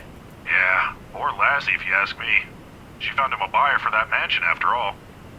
The least you could do is be considerate to her after a family member's passing. Wait, what?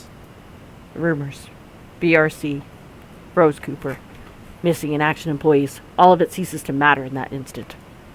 Almost on instinct, my eyes zero in on the intercom speaker, as if glaring daggers at it will show me the man behind the voice so I can see the truth in his face myself. Oh, you don't know?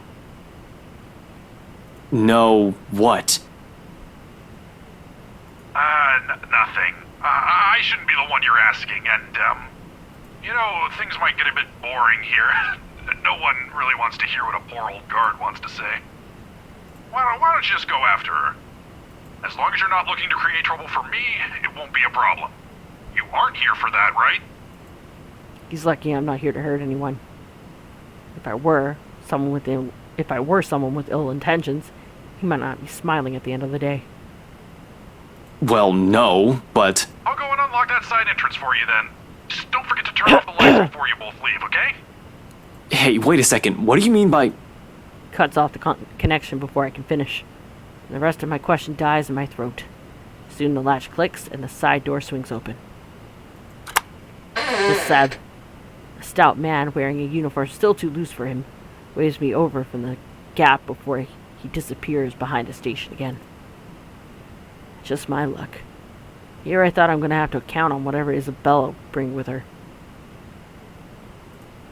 Although, no matter how much I want to feel happy, something else has already taken root firmly in the forefront of my mind. Is that why she's been acting not like herself today? Since when? Of course, as I step into the building, I try to push all of these questions as far down as I can. I need to focus. Work is work. But if what I've heard is exactly what I think it is, if it's a sign of things to come, honestly, I don't feel too good about it.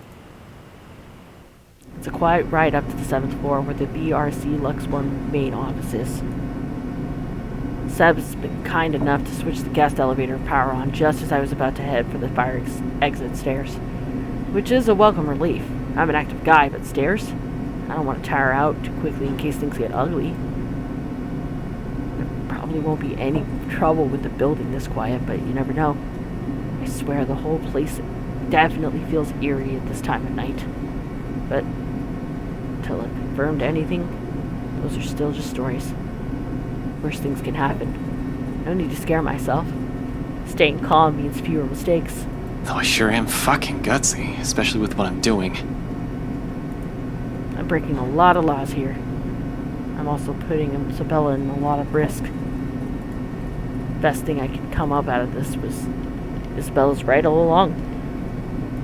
Worst case scenario? 1. Someone finds out Isabella's involved in this and her boss fires her. 2. I find evidence that would implicate BRC or Luke Wright in a crime, and my meddling, if I'm not careful enough, makes it inadmissible in court. Though to be honest, I'd probably prefer losing my job or facing Wright over some spirit or ghost or whatever this is. I could always work around the problem with the former. Isabella could also find a better job. BRC never did pay her properly, despite her efforts.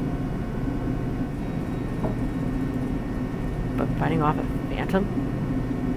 How does one even do that? Do guns even work with them? Yeah, not going to happen. But tonight, I'm here to fix things. If I do it without leaving a trail, all the better. Good thing that's what I'm good at. What I'll probably never be good at is finding the proper words when a sitch calls for it. But seeing Isabella's small form beyond these doors, how she pushes through despite carrying an entirely different burden than time, how she's pretending as if everything's normal, it's difficult not to try.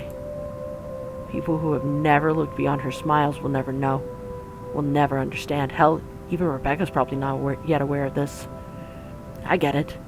We have other problems at hand. I've done the same thing plenty of times to protect myself after all. But it's all in her eyes when she glances up at the few light raps I give the door. She wastes no time in leaving the mess of papers on the table and opening it for me. Though even her confusion, as she takes in my presence, barely hides it. Seb, let you in? The rough edge in her voice rings a whole different tune now that I'm aware of why. But knowing is different from hearing it straight from her. I can't simply bring this up, can I? It's not a topic suited for casual conversation, and I doubt she wants to talk to me about it. As much as I want to help, there's a distance between us I'll never be able to cross. One that wouldn't even be there if it wasn't for me. Perhaps if I'd been more honest years ago and less of a coward, I might have been able to do it. Figures I couldn't even do that for the one person I keep telling myself that I care about deeply. What can I say? I'm a very charming person. To a rock, maybe. This is the closest we can get to it, I suppose. The light banter, the fleeting glances, or something, or sometimes the long bouts of silence. And it's enough. For me, it is. Because even without words, there's comfort. With her, it's easy. Must be a pretty cool rock then. Ugh, get over yourself. Hey now, I deserve some slack here. Today's supposed to be my day off, and yet here I am helping you out. Helping? By standing at the door? Well, you're not exactly letting me in. Despite what she says, she moves to block me when I try to enter. She must have expected this. The second we walked up to the building's entrance and counted on the shift guard to bar me from the place. It's reassuring to know she's somehow worried about me, although it's a bit misplaced at the moment.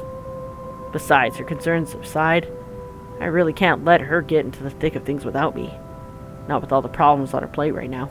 Isabella! Seriously, Ash, Seb might get in trouble for this. You might get in even bigger trouble with your boss. Why the hell did he scream about that? And you're not? We've already talked about this back at Zach's. It's out of the question. At least do it for Seb, please. He's a really nice guy. With the way things are going here, he's... On that, I agree with her. Seb's not such a bad fellow. Might be a little careless with his job and talks too much, but he means well. I'd hate to see the guy leave here with a bad record, in case something does go wrong. However, the anxious look she shoots back the table behind her brings an even bigger worry. Did you find something? Aside from what you told me about yesterday? Not yet. I'm not sure. I haven't started going through the files we have in the records room. Just the ones they handed to me and Rose. Let me see. Wait, Ash! Isabella, I already promised you that no one's going to get in trouble after we're done here, even Seb. I'll make sure we leave the place clean. Her hesitation's still there. Split second of indecision as she tries to form an argument. Eventually, when nothing comes to mind, she steps aside. Okay, but we can't take the original files out of this office, clear? Not even a single sheet. We'll just have to make a copy. Don't worry, that's the plan. It appears to reassure her. A nod, then shortly she gestures for me to follow. Passing the sea of cubicles, I can't help but take in everything in her office. Force a habit, for the most part. As far as I know, BRC Luxborn used to own this whole building. Offices in several floors, once upon a time when real estate was still a lucrative business for the company in this side of the country. Then competition showed up and suddenly everything's not so good anymore. It only got worse as the years went by, or so according to the rumors. Now the branch is just this floor, despite what the huge sign in the building's facade says, and frankly, it's not too hard to believe when one looks at the state of this room right now. A number of desks have been cleared out. Personal mementos are scarce as if the employees have gone on an exodus. That'd be the downsizing, probably. Still worrisome, though. Of course, I shake away all of this when Isabella starts just handing me the papers she's been looking through. Focus, Frey. There's no point in whining or dwelling any longer on it. That's why we're here in the first place. To find out if the real deal is the old-fashioned way. Isabella's presence is a whole other blessing, too. I couldn't imagine how long this would take if I pushed going in here alone. Is this everything? Where are the documents you mentioned? Still locked up in the records room. Do you need them now? Bring them here. Everything that has to do with the mansion's sale. Even those who worked on it during the renovations. The cleanup. Everything. Including your mandatory sign-in sheets. It's an odd thing to bring up, but at least it elicits a laugh from her before she heads to the records room. She remembers. And no matter how weak the sound of it is from her usual ones, it's a welcome thing to hear. It reminds me that the Isabella I know is still there. She returns minutes later with a thick stack of folders and binders. For the next half an hour, we work in complete silence while we dig into everything compiled in the folders.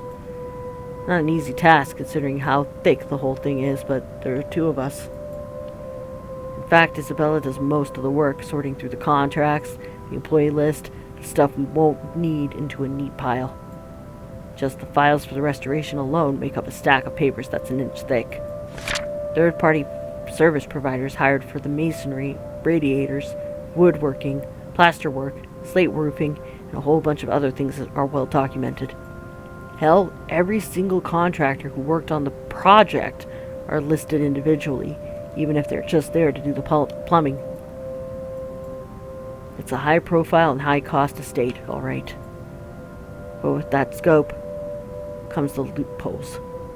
Means plenty of room to hide something in, if there's something fishy going on. All I have to do is find a pattern. And it doesn't take long. Upon closer glance, despite the original owners shouldering the renovation costs, it'd be surprising if they've managed to break even on the Ermengarde Mansion. What with the additional expenses for the open house, the commission for their agents, and other overhead fees. At one point, the negotiations to get it listed under BRC's name almost broke down too. Some disagreement about the listing price. The owners wanted to be rid of it as quickly as possible, while keeping the worth at a profitable level. BRC insisted on a higher amount, double what the appraiser suggested. This, plus the rumor that their branch is closing.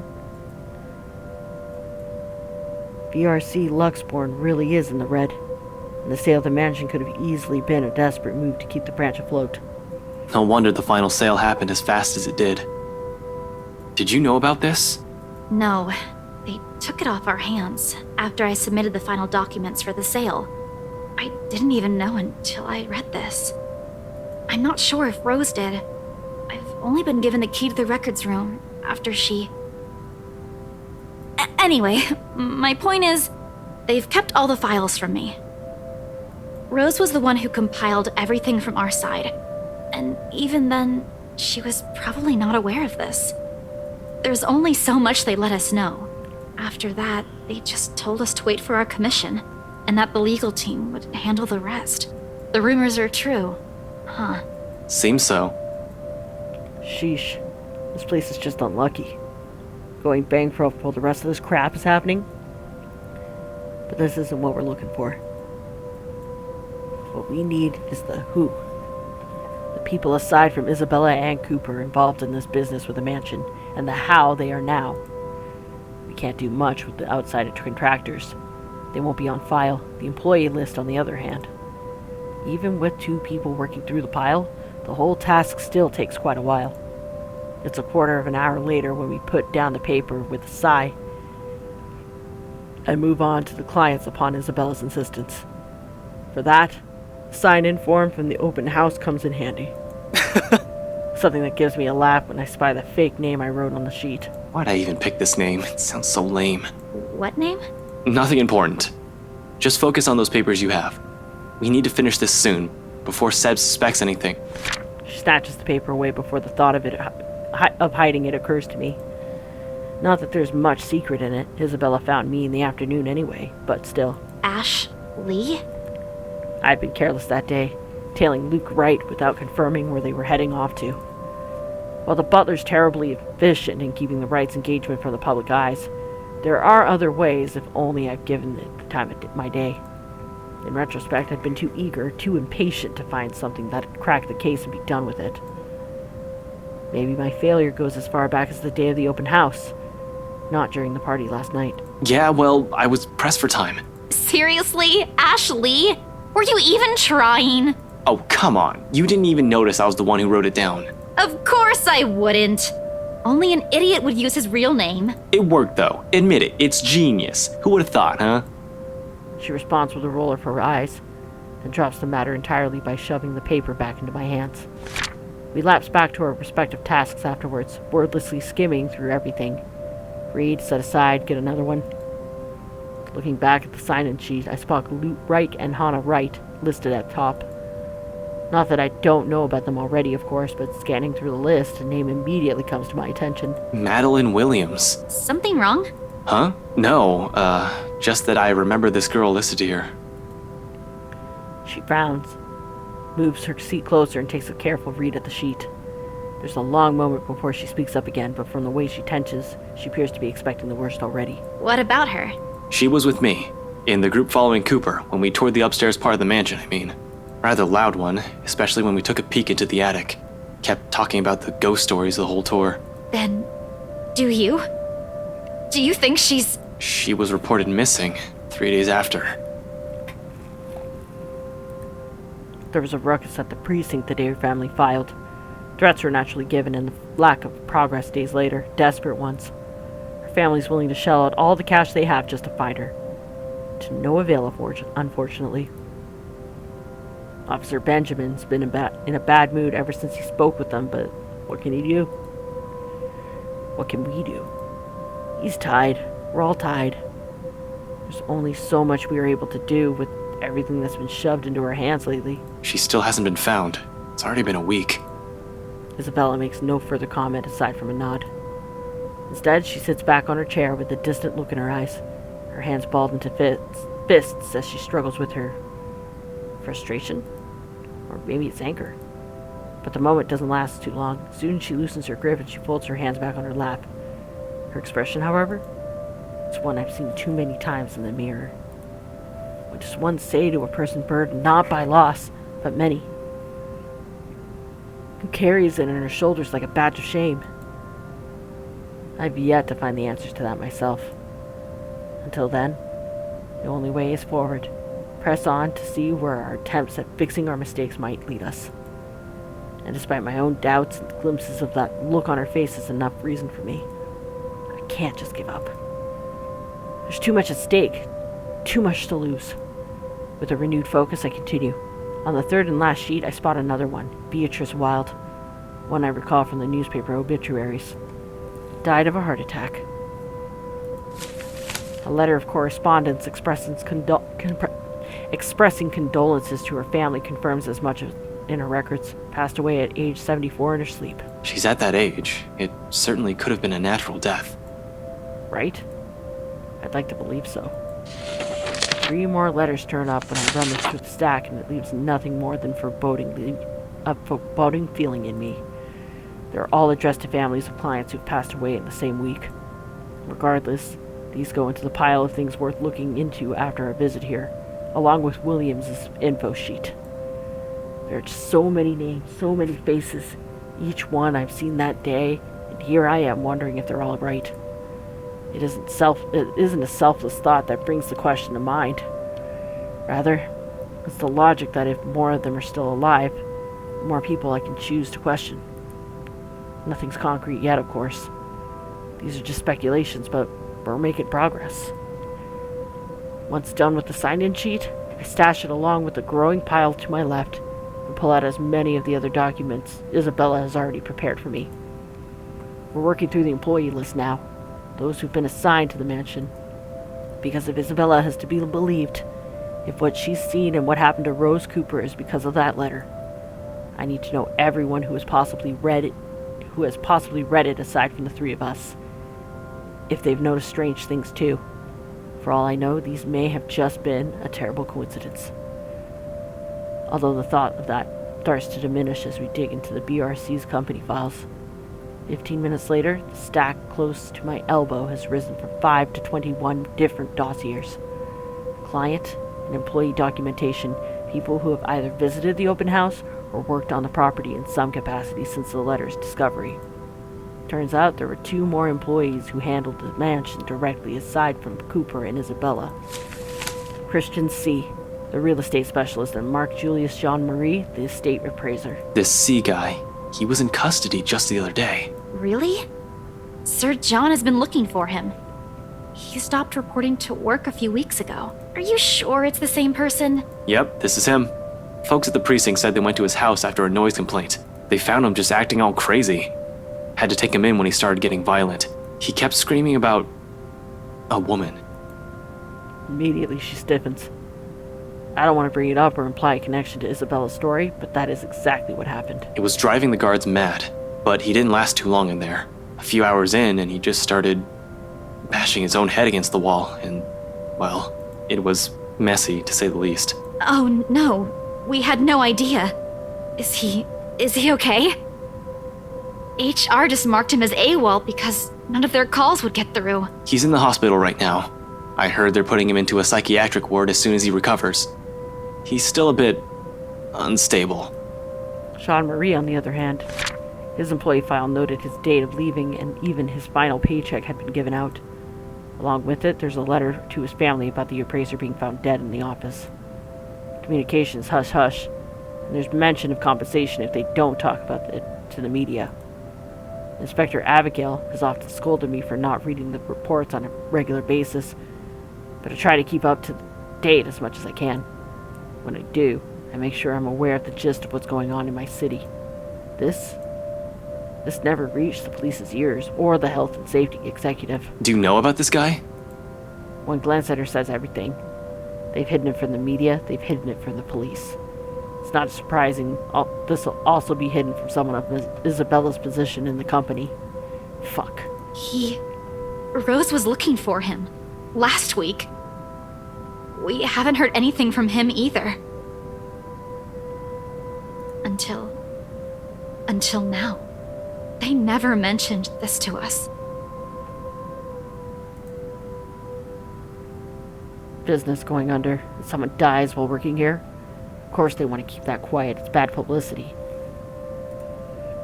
This whole thing's getting freakier by the minute.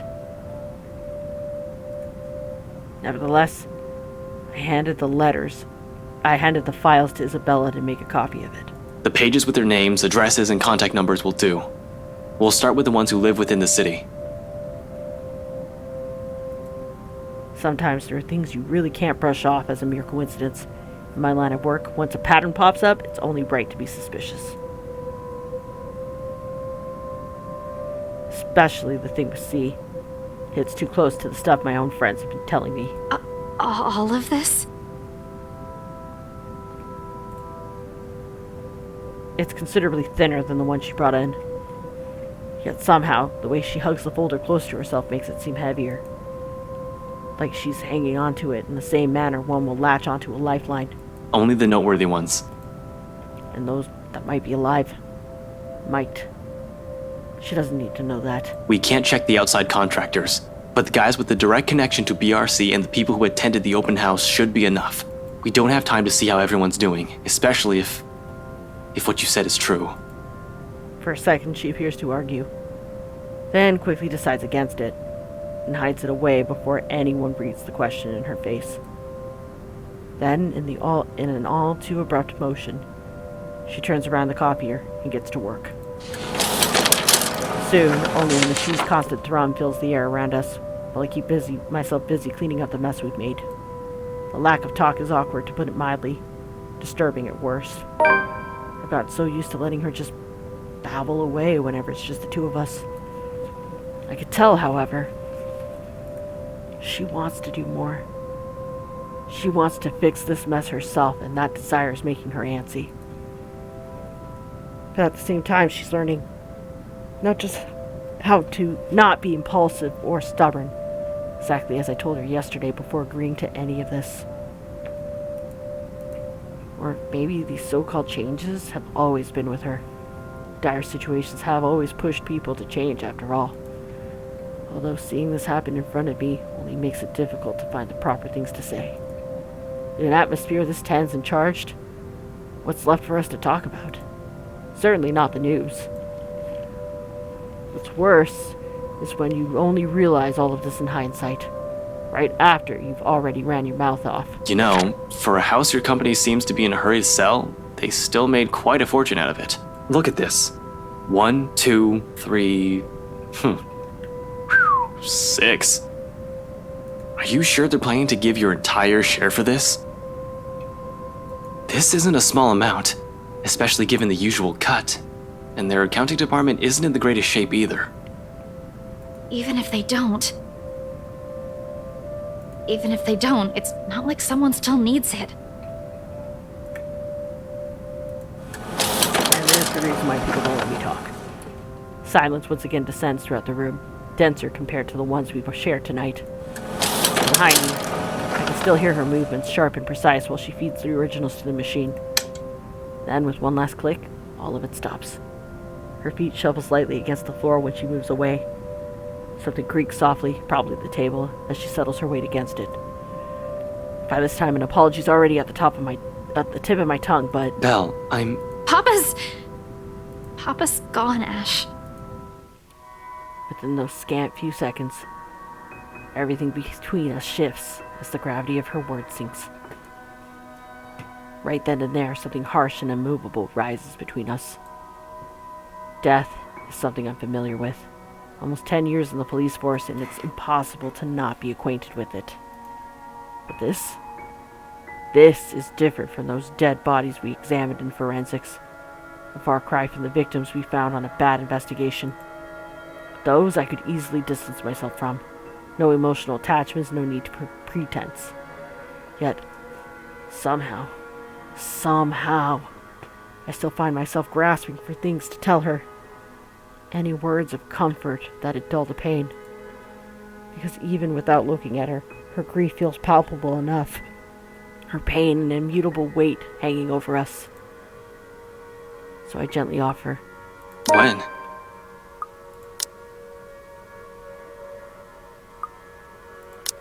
Huh? When what? Your dad. I mean, when did you find out? She doesn't answer. Not immediately, anyway. For a long moment, the hush simply stretches out before us, spanning across the seconds we let pass while we both simply stand there, waiting. Eventually, she exhales. Lightly, muted enough that I might have missed it, but had I not been paying attention to her every movement. Yesterday, around 3 in the afternoon there, Mama called. She told me he passed away in his sleep, and I guess I can take comfort in that, huh? That Papa wasn't in any pain when... She trails off. Releases another ragged breath hidden underneath her chuckles. Each one mirthless, heavy with nothing but sorrow. Then she falters into silence, and for all my attempts at lightening her burden, I'm suddenly at a loss. Reassurances could only do so much when her only reason for staying here was suddenly taken away from her. A hope yanked from under her feet right after it was generously given. And without that, without the one person who pushes her to endure all of the shit we're going through, she's going through, means nothing but a struggle. What does one say to a person frayed at the edges, slowly wearing thin and breaking? Are words even enough? What right do I have anyway? I cannot give her anything apart from lies that changed me as a person, an affection she may or not even want for herself. Because no matter how easy she's wormed herself into our lives, how immutable her presence has become, her own heart will always yearn for something else. For home. Tell me about him. Huh? About what? Your dad. Tell me about him. Anything. Just talk. Say anything you want. Doesn't matter what it is. I'll listen. Silence again. As if she's testing the weight of my question. For what purpose it is. For a reason even I can't say right now. After a while, though, she starts. Reluctantly, her voice hitching, faltering, and stumbling on each syllable as she chooses her words. A rough start, but soon it steadies. And along with it, to keep company, the stories from childhood and memories she's fond of. Are tears. Despite this, in spite of the grief choking her words off, the hurt closing her throat, and the sobs racking her lithe form, she continues. Like the mere act of speaking is a relief in itself. A release. She tells me of her father. The very person who named her. How she looks up to him. How she was a bit of a tomboy growing up in her attempts to imitate him. And how the man encouraged her to pursue what she really wanted. Perhaps even the only thing she ever did for herself. Having grown up not wanting anything more than food to put on their tables. He told me I don't have to listen to them. That I can do what I want. Every day, he'd wake up at 4, Ash. Because he'd earn more that way. And every time, every single time, he'd give them to me. Whatever extra he earned, he'd hand them all. So that I'd have something to use for my paintings. And you know what? Back home, just a good tube of paint costs almost as much as what we spent for food the whole day. But he'd always set something aside. Told me he wanted to see my paintings in a museum one day. She pours all of it out. Every little thing she loved and admired about him. Like this. It's easy to see why she'd gone through such great lengths for him.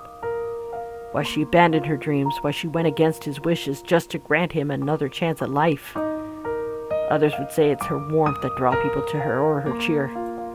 Neither are wrong, but neither is the whole truth to her either. Because those who have never bothered to look beyond the surface will never see it, will never see her.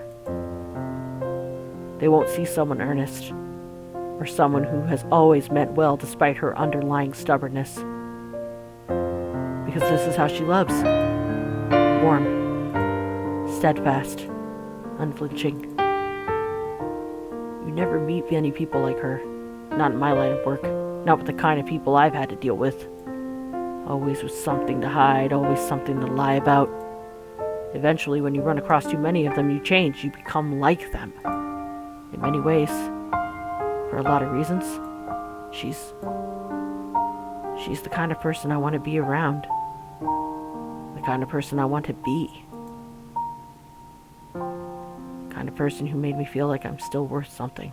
He didn't want me to leave. Said, begged, that I should finish my studies first. In the end, I couldn't even grant him that one request. I'm a terrible daughter, aren't I? You're not. Huh? You're not. I can't speak for your dad. I haven't even met the man. But I know you're not. I'm not entirely sure where I'm going with this. The remark just came out. Now I'm stringing all of these together as I go. But one thing's for sure. None of what I'm about to say is a lie. The Isabella I know is a total klutz, but I've never seen anyone work as hard as she does. She's the type who wears her heart on her sleeve. Though it's not necessarily a bad thing. It's always she's intimidated by a lot of stuff, but she knows how to appreciate the smallest things in life. Frankly, you've caused us no small amount of trouble since you barged into our lives. But when I'm with you, all of my worries seem trivial. Heat has already crept up to my face when the turn this whole thing is about to take registers. Before I blurt the rest of it out, declare feelings I'm not even ready to reveal to anyone, much less to her, my hand comes up to smother the rest. Though embarrassment quickly takes the reins, before I can completely clamp my mouth shut. And I'm pretty sure Zach and Becca think the same way. You have a nasty way of growing on people like that, and you know what? We got everything we needed in here. I'll just wipe the security recordings and we're good to go. While I'm at it, you better wipe the snot off your face. And you don't look very nice when you're balding like that. Hastily I gather everything. Personnel files, client documents, sales agreements, contracts, anything my hand could reach. In record time, all of it has been stacked in a neat pile, ready for storage. I'm heading for the records room not a few seconds later. Wherever that is. Should be an easy find, unless this place is a maze of some sort, which I highly doubt. Still beats staying here and seeing the look on her face. Crap. Really, her anger's still bearable. I can take that, including the glory she sends my way. So, yeah, I'll go get the security videos and put these back where you pulled them from. Man, these are heavy, you know? Ash, it's just paper. You don't even know where I... Oh, no, I can handle this. Easy as pie. And, yeah, security cams, tapes, videos, cams. Yeah, I'm off. Her rejection at this point? Maybe. Maybe not yet. Getting the files back to BRC's archive room is a cinch. The documents back in their proper places. I locked the door behind me, tugging it twice just to make sure. Now, on to the next order of business. Removing the evidence of our little excursion in here. Or at the very least, the parts showing what we've been doing during the past hour. Can't have our faces plastered on security footage, showing us breaking the law as it were. I'm gonna have to wipe the data for Isabella's access card entries too. Surprisingly, finding their security room proves a breeze. What'll be tricky is getting inside. The fact that no one has walked out during the whole time we've been here means the room's either empty or their security's sound asleep. I'm banking more on the former. If they're cutting corners and firing agents, I have no doubt that they fired the guy stationed here. If they have anyone watching the monitors in the first place. It's a rather common thing for establishments just leave security recording indefinitely. And only check the footage if something actually happens. Just to check, I press my ears against the door, listening for a sign of anyone occupying the room. After a long minute and nothing, I give the knob a few rattles. Standard lock and key. Should be easy enough to pick. We have lockpick sets, but those are only to be used if necessary and with a search warrant. Even then, it's a skill set rarely needed.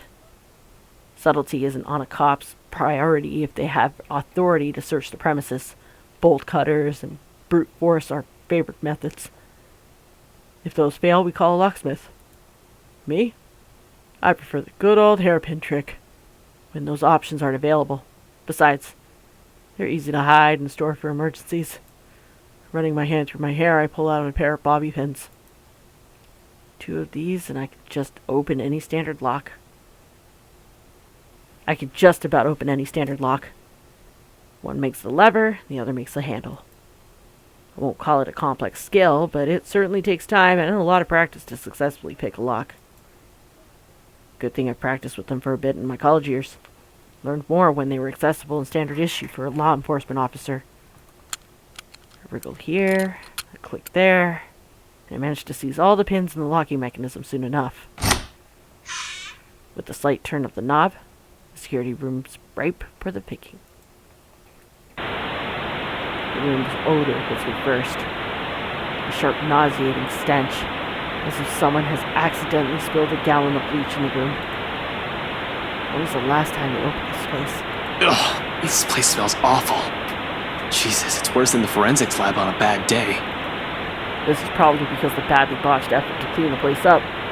Even in the dark, I can spy dark stains on the walls. I really don't have the time to try and play is this ketchup or soda right now, but I have this strange gut feeling who the mess might belong to. As expected, no security personnel mans the office's CCTV controls, and the standalone DVR setup is open to anyone. Normally, I'd have a heap of things to say about the sloppy security setup, but right now their negligence makes the whole task of erasing evidence easier. No fuss, no muss. The next one should be the access card data. Hopefully getting into the computer won't be too much of a hassle. Everything up to now has been smooth sailing. There have been hiccups, I'll give it that, though it does nothing to dampen the good mood I'm in. Once I shift my attention to the machine sitting next to the DVR setup, all of it swiftly evaporates. I am no computer buff, but I can definitely recognize one or more of it than a decade old. Simply looking at it makes me feel younger. With a heavy sigh, I power it up and mentally prepare myself for a slow slug. Slow apparently remains an understatement here. It takes a whole 3 minutes for the thing to start up. The OS hasn't even started loading, and in my boredom I start inspecting the live feeds for the cams. Only 2 works. One for the view outside, everything seems to be in order there, and the other for the main workspace here. It's a fleeting glimpse, cursory glance, but the sight of it stops me. The image is a bit blurry. Standing there right in the middle of the room, by one of the cubicles, I can make out the form of... What the hell is... I don't get too far into that line of thought. No few seconds after my words have slipped out, without any sort of warning, while I'm still trying to make sense of what it is. She figure moves. A moment of paralysis hits me when she stops right in front of the camera. Like a damn rookie, I go still in the face of danger. I definitely hadn't been trained to handle the supernatural, and this is one, isn't it? And, oh fuck. Her eyes bore into me, the malice in them piercing. Even beyond the screen, it's enough to make me go numb. Only the mug crashes to the floor when my hand accidentally takes a swipe at it and snaps me out of the trance, reminding me that I'm not the only one here. Isabella. Seems she hasn't noticed anything. Am I the only one seeing this? In any case, whatever's happening, I have to get her out. Gathering my wits, I quickly reach for my phone. It takes but 2 seconds before she answers, but there's no time for relief. Ashton? Did you really have to call? We're practically on the same floor. Get out of there. What? What are you... Out. Get out. I'll meet you in the elevator. You're creeping me out, Ash. Just get yourself out of that place, now! Without a second thought, I back away from the controls from the room, ready to be done with this place. But just before my foot even moves, she disappears. Son of a...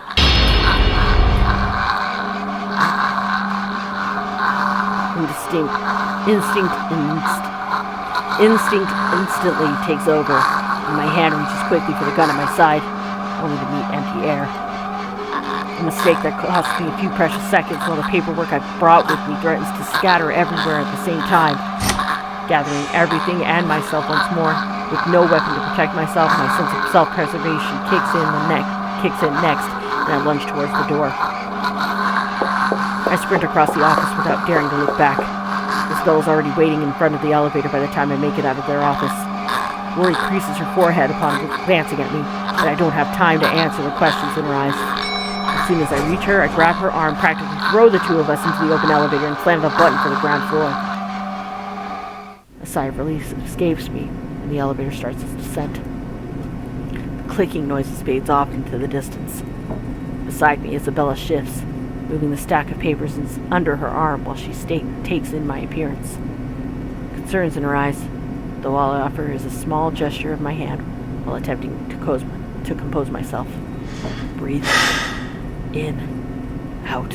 Why are we in such a hurry? We need to get out of this place. Did you get everything? Yeah, it's all here. But really, you don't look too good. What's wrong, Ash? I'll be fine. I was in the security room.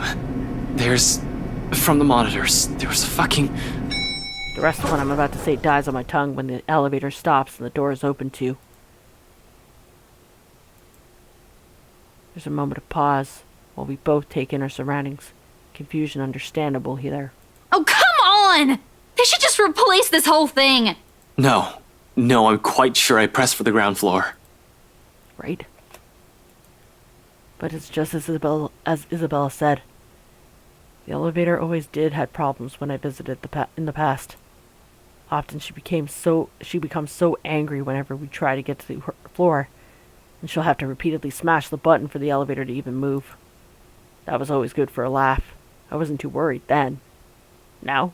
In the distance, beyond the light's reach, the noise echoes in my ears along with the rapid pounding in my chest. Isabella stiffens, and her eyes grow wide at the sound. Gingerly, she reaches up to grab the hem of my sleeve and grips it hard, tight enough for her fingernails to dig through. Her eyes search widely for the source of the sound, while I stand protectively in front of her. Ash, did you hear that? Anyone there? I can hear you moving from here. Show yourself. No response. No response. Only the soft sounds of something scurrying across the floor and the walls in slow, deliberate movements. Faint and still audible in this hush. Until it stops. A moment. We need to go, Ash. We have to. And then. This time I'm certain it isn't my imagination. Against my training, my whole body freezes.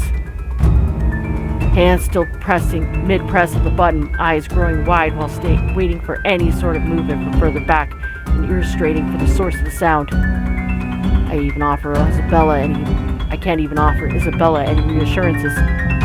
Much as I hate to admit it, dread has seeped into every nerve of my body. The blasted elevator still won't work. This isn't in my fucking training manual! Ash, we need to leave. I know that sound. Ash, please, get the elevator! Another series of shuffling against the ground. Laughter, and all of a sudden she's just there. Like a twisted spider, she stares at us. A look of hunger in her eyes and venom in the twisted smile she smiles. The glee she has well earned when we're damn flies that have been dropped right in the spider's nest. Ashton! Damn it! Damn it! Without warning, she moves, mocking me with each unhurried crawl she takes, knowing I'm at her mercy. Fucking hell! Ashton, the door! The door! Our lives are at the hands of a crummy elevator, literally hanging between life and death. We're not gonna die here. Not in a damned elevator.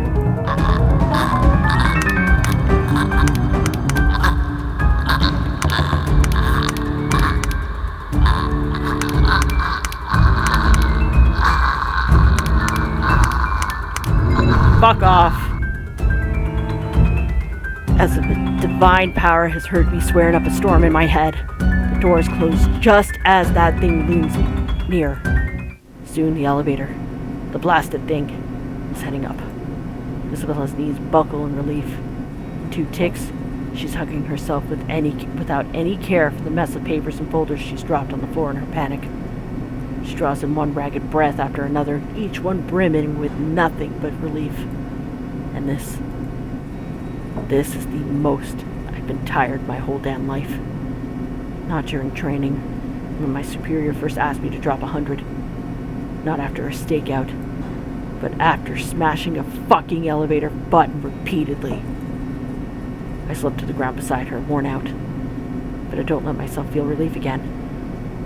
Not until we're out of here. Isabella seems to be of the same mind as she looks at me. Still, I find myself sharing a shaky laugh with her. We're okay. We're fine. Right? Yeah, we're good. Alive. Fuck, we should have taken the goddamn stairs. Yeah, no shit, Sherlock. Twice. I've seen it. Thrice if I include the party. Unless I'm tripping balls without realizing it, there is no doubt in my mind that this is actually happening. I don't want to believe it. But with the truth staring at me in the face, it'd be stupidity to deny the reality of the matter. As soon as the lift hits the ground floor, we hightail it out of the building. Seb's sound asleep when we pass by his station. However, in the face of what we've seen, everything I face tonight, we really can't care less. We will still see us on our way out. The sooner we get away from this place, the farther, the better. I'm just not sure if that also means being safe. She almost got us, damn it. The fucking thing almost got us. Shit. It was only by luck that we managed to get the fucking elevator unstuck. Had the blasted thing not worked in the last second, I need some air. Fresh, breathable air that doesn't stink like death and gore all at once. I'm panicking. Christ, I'm losing focus. With another person here, I can't afford that right now. Isabella hasn't said anything, but I know she's more shaken than I am. I can't lose it when another person's depending on me. Remember your training, Frey. Another deep breath, and soon, I'm starting the engines and driving us off. After that little incident, somewhere open would be good. Someplace I won't get trapped. Luxbourne Park brings a welcome relief, though only by some. The chill that has seeped into my bones is still there, furling and unfurling underneath my skin. If I don't move, if I don't busy myself with anything soon, my brain will go haywire. It's the last thing I want to happen when there are plenty of things to do. But this already answers all of that, doesn't it? Those deaths. Just how many copies of the letter are out there? Isabella can't have been the only one. The other people can't have the only one if other people are also getting cursed. Could it be that the one she has shown us is just one of 5? Maybe even more? That whole past this 5 to 5 people business is ridiculous, but at this point, is it really? All in all, we found 21 people who might have read the letter. 7 of them deceased, 8 if we count Cooper. And that's only with what we can find right now. We have no idea how the contractors or specialists hired from outside the company are doing. If we are in any way affected. How many more people are suffering? How many are missing? How many are dead? Can I still even blame the Wrights for this? If anything, they might be in danger as well. I don't think I can wish a curse upon anyone, no matter how big of a douchebag Luke Wright is. There's also that woman. How do we get out of this mess? How do we get away from her? Shit. Still so many things we need to look into, yet all my body wants to do is pace, burn out whatever excess energy there is in me. Ashton, I'm getting dizzy. Will you sit down? It's the first time Isabella's said anything. She's been sitting quietly since we dropped here. Better and less distracting than watching her nervous habits, I suppose. She certainly seems calm now. Too calm, in fact, for someone who's just seen something terrible. But it's more than a week for her already. People do get desensitized to things at some point. Even someone like Isabella. Who knows what's going on inside her? Who knows what's going on inside her head, though? Inside mine? There are too many, and none of them would sit still. I'm not going crazy, am I? I saw that. I'm pretty sure I saw that. I didn't inhale anything weird. Just shit. Shit. Isabella, please tell me that wasn't... What I'm not expecting when I turn to her is mirth. One that she could barely contain. You're laughing. Why are you laughing? Not quite sure what she sees in my face, but in the next second, a laugh suddenly burst out from her. I'm so sorry. It's just that you should have seen the look on your face back there. Yes, right. Sure. I'm not the one who's panicked. You almost ripped my arm off. Yeah, but... Isabella, this isn't funny. We could have ended up dead. I know, I'm really sorry. But this is just too precious to miss. You really lost your shit for a moment there. You're trying to get back at me, aren't you? Well, I'm not the one who kept calling someone scaredy cat for years. How does it feel? I'm not scared. Really? Because it doesn't seem that way to me. At all. I'm not, alright? I just don't know what to do right now. Immediately after, the moment passes, replaced by another tense silence. Laughter dies in her lips as everything sinks in. We're in deep shit, and it has finally caught up and hit us like a ton of bricks. Hit me more than anyone. Because she's been warning us of this since day one. And I'm the first person who brushed it off. Despite that, she still reaches out to me, tugging at my sleeve almost desperately. Her hands are trembling, and there's a tremor in her voice when she speaks. Without the cheer, only fear remains. One that she's been burdened with since the beginning. We're still going to do something about it, right? Not just stand around and let that thing get us. Unexpectedly, she leans her forehead against my arm, and her grip on my sleeve tightens. There's desperation in there, a quiet plea. Don't want to lose anyone anymore, Ash. I wish I could give her that promise. But with so many unknowns, so many things I don't understand about this, how could I? Why she still trusts that I can do something about this baffles me. It all feels wholly undeserved, considering the way I've treated her. Yet, despite my reluctance, I find myself returning her hold in kind. A grasp, warm and light enough to comfort. Not a promise, but the closest thing to it.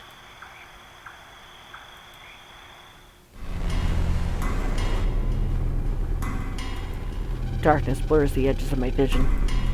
Black tendrils twist and coil around my limbs. Soft footfalls echo from the far distance, scurrying, scampering, moving in an odd rhythm with the sharp, piercing notes of her laughter. The scream threatens to burst, but my throat closes off. Ever so slowly, a chill seeps into every nerve in my body, washing away every hesitation in me, apart from one. There's only fear. Once again, her laughter echoes. A sound both bitter and unforgiving. It is the last thing I hear before she reaches for me. The ground trembles. The world slows to a stop. Morning breaks in a blurry mess of vivid shapes and color. Oddly, there's no feeling of terror or confusion gripping me, despite the vague images that have driven me from sleep. Awareness kicks in shortly, though slow and sluggish, as I blink away the last remnants of unconsciousness from my eyes. The early morning light already streams from the open window. When the memory sets in and the room finally comes into focus, Isabella's apartment. Pushing myself upright, my eyes wander idly towards her prone form. She's hunched over the coffee table, both her arms under her head while she continues to rest. Then to the chaos of papers and folders she's left scattered over, where sleep has claimed both of us. We bunkered down here last night. After both our nerves have calmed down, mine for the most part, staying together was an unspoken invitation. And anyways, I'm pretty sure neither of us want to be alone. When there's that woman.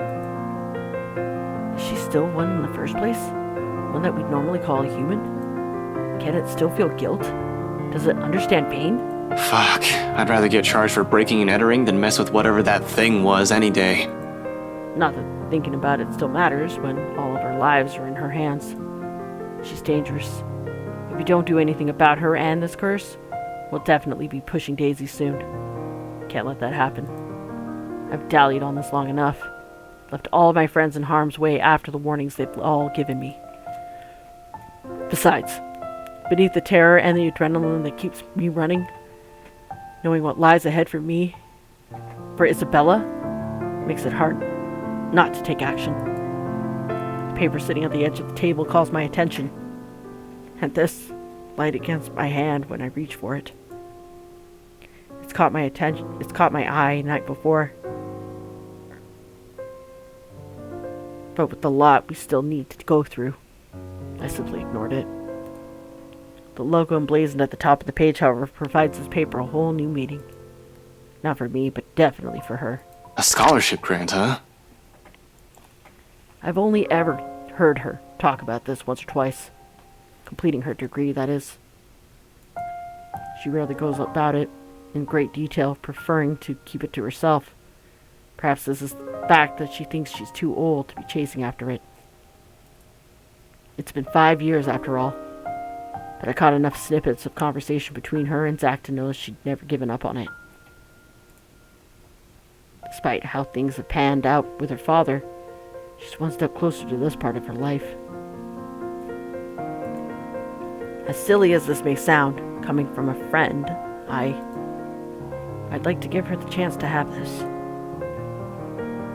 Whether this means stepping out of my comfort zone and figuring what the deal with this curse is, I'll do so. If only to see the same smile on her from that time again. These days, the only moment she seems to show it is when she's asleep.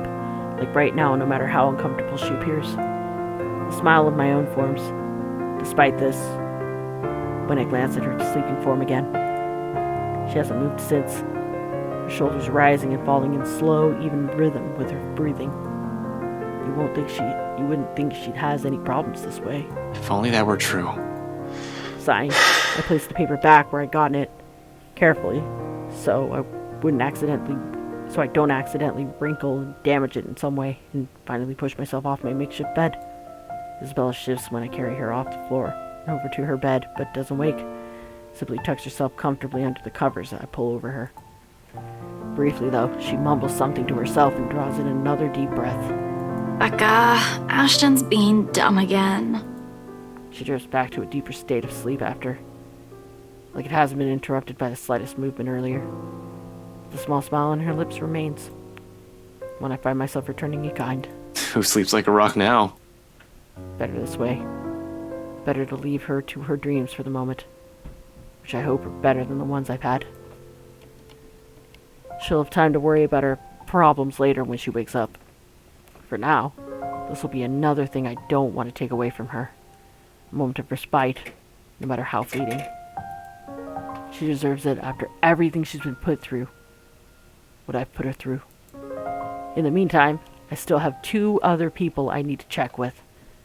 Isabella will definitely get in a tizzy if I don't check on them. Cold, Luxborn air greets me upon stepping out into the hallway. Not unusual in itself. This is what Luxborn's weather's supposed to be. Bit cold, damp for the most part, and more often than not, terribly drab with an occasional sprinkling of rain every few hours. The sky's still clear, but I'll give it a day or 2 before the weather takes a turn for the worse. I've complained about the awful rains for years, despite having lived here my entire life. I have to admit, though, seeing it return to the usual feels extremely reassuring. At least something's still normal in the world, when I can no longer think the same for the situation we're in. A nightmare. That's probably all this is. Usually I'll say, I've been through worse, but that's simply another lie I've often told myself, isn't it? And I fed myself a great deal of lies through the years, just so I wouldn't have to think about it the next day. Maybe we won't even have this problem.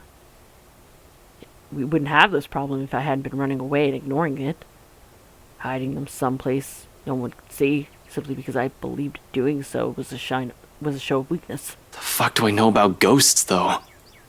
What does Zach? What does Rebecca? Z-Man has shown me photographs, mentioned weird things happening around him these past few days. Bottom line, he likely knows about as much of this as I do. Why else would he approach me? The guy who knows stuff, according to him. In the end, all I've done is give him the brush off some reliable guy I am. Hell, Rebecca's probably in the same boat, grasping for anything that might provide an answer, a way out of this. What can any of us do when all of us lacks any understanding of what's happening? One thing's clear about this, though. That thing is after us because of that letter. Both Rebecca and Zach have seen it too. She'll go after them as well. Yet here I am, walking to Rebecca's door, one slow step at a time, a stalling tactic to allow myself some time to put the mess in my head in better order. How to phrase this, when there's a 90% chance she's still pissed about a whole different matter. It's the only reason we didn't check on her last night. Aside from the ungodly hour Isabella and I arrived. We'll only alarm her by showing up at her house in the middle of the night, acting like babbling lunatics. And her anger can last quite a while. These days, it seems the only one she can easily forgive is Isabella. But even with her, Rebecca's fuming still takes hours. I run my hand through my hair and straighten out my jacket before knocking. Once, twice, 3 times just to make sure she's heard me, even if she's asleep. She's usually awake by now, though. Hey, Becca, it's Ash. Open up. Don't tell me you're still in bed. Seconds tick by. No answer from her, and dread starts to creep up. I've been trained to handle dire situations, but the feeling has been doing that quite frequently. Since last night. My mind begins to anticipate the worst, and then the next minute, concern has mixed in with my thoughts, and I bang my fist on the door, louder this time. She'd likely be livid, but I'd rather face her wrath than a dead body. Becca, it's Ash. There's something we need to talk about right away. Open up, I know you're— Your girlfriend left early this morning, pretty boy. So if you could do us a bloody favor and shut up, that'd be real fucking polite. My hand pauses short, landing another heavy knock.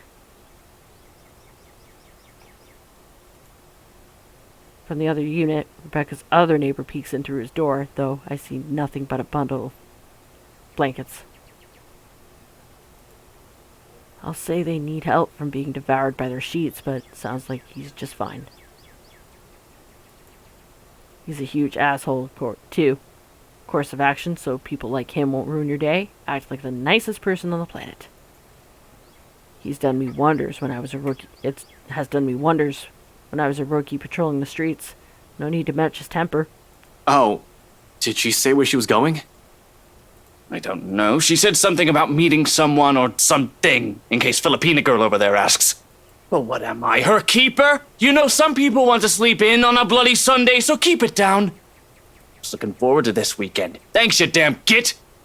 Well, there's no need to be an ass about it. I'll get out of your... He slams the door shut without warning. But not before muttering his string of very colorful words about me. Probably thinks I won't hear him inside the four walls of his apartment. Jerk. But at the end of it, I sigh. So, Rebecca's not here. I must have missed her by an hour or so, but at least she's not alone. She should be safe. In theory. More so if the person she's meeting with is who I'm thinking. Nevertheless, I still can't help but worry. It's an easy thing continuing down increasingly darker lines of thought. To act brashly. To find out where she is and go straight there, without deliberating on my actions first. There's Zach to boot. Rebecca's not alone, but I can't say the same for the big guy. A simple phone call to the both of them should do the trick. It'll ease my nerves at any rate. It's better than rushing over to Zach's place or assuming Rebecca's whereabouts, finding out that they're not where I guessed they should be. Assuming the worst will come next, which I'd rather avoid this early. Any other reason I would bother them, but an emergency begs for urgency. This is one, right? Even if it isn't, anxiety from concern dulls judgment. Something I most certainly can't afford to lose at any given time, especially right now. Any means to calm it would do wonders for the muddled mess my mind is already in. Pulling up my phone, I thumb through the screen until it ends up on a group with only Zach, Rebecca's, and Isabella's numbers listed. Other people would probably say I keep too few friends when they chance on this. And to some extent, it's true. I can easily name about 100 people I've been acquainted with throughout the years. Colleagues, blockmates from uni, neighbors, those sort of people. They all come and go. But these three have chosen to stay for some reason, without wanting or asking for anything. Unlike the others, none has Zach's kindness, Rebecca's patience, nor the sincerity in Isabella's eyes. One day, these guys are just there, and the next thing I know, being with them eases it. That heavy, somber feeling lingering in the air when you stand alone in your apartment, or something as simple as spending your day off without anyone. I'll say it's loneliness, but this carries much more depth than that. If I can help it, I don't want to lose any of them to some stupid curse. A phone call may be the least comforting thing in the moment.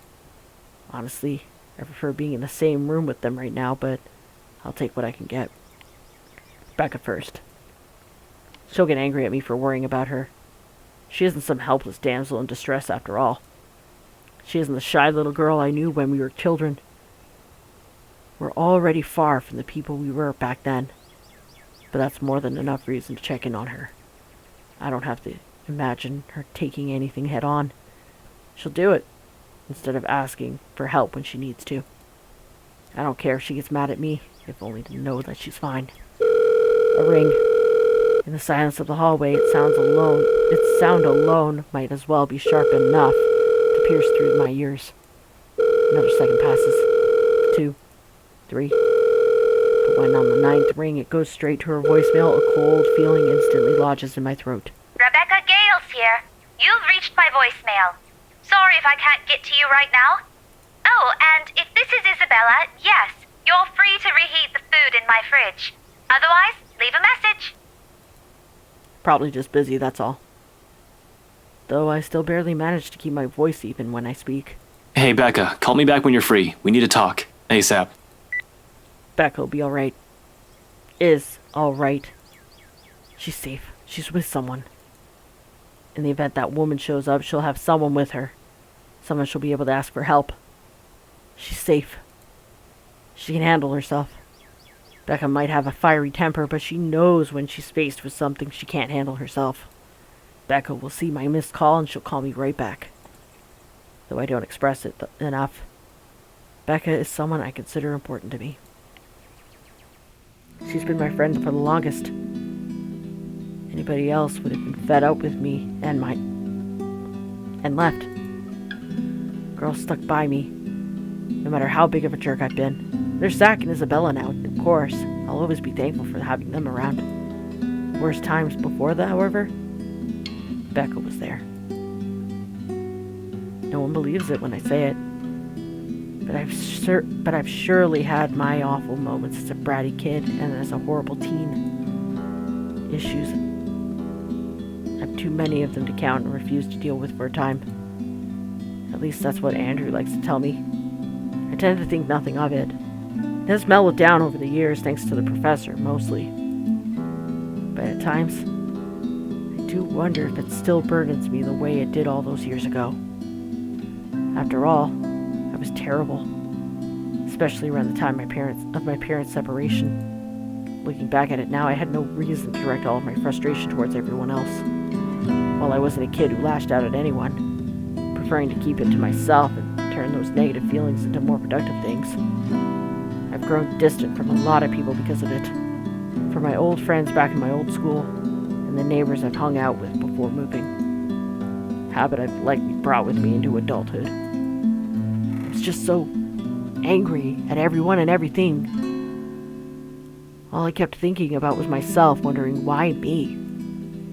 In retrospect, I was a selfish little bastard who thought the world revolved around me. That I shouldn't have been going through it. I believed my behavior was entitled, that I had the right. Tough times, but she stuck with me. Snapped me out of my little sulk, as she often phrases it whenever she sees the chance to bring it up. She didn't tolerate my bullshit, but she didn't leave me alone either. If anything, the whole thing made her stick around. Her concern may have grown a bit overbearing as the years went by, but she's still an old friend nevertheless. I owe her a lot. That won't change. Damn it. Where are you, Becca? Another message left on her voicemail. Then on my third call, I hang up. For the time being, I can't do anything more than wait for her to return my calls. Worrying aimlessly won't get me anywhere. Zach, on the other hand, guy attracts trouble no matter how much he tries to avoid it. Doesn't help how he hasn't been too hot lately with a lot of people. His mention of plans yesterday doesn't sit too well with me either. He might be the next responsible adult after Rebecca out of the four of us, but I've still got to check on the big guy. Make sure he's doing okay at the very least, whatever he has planned on doing.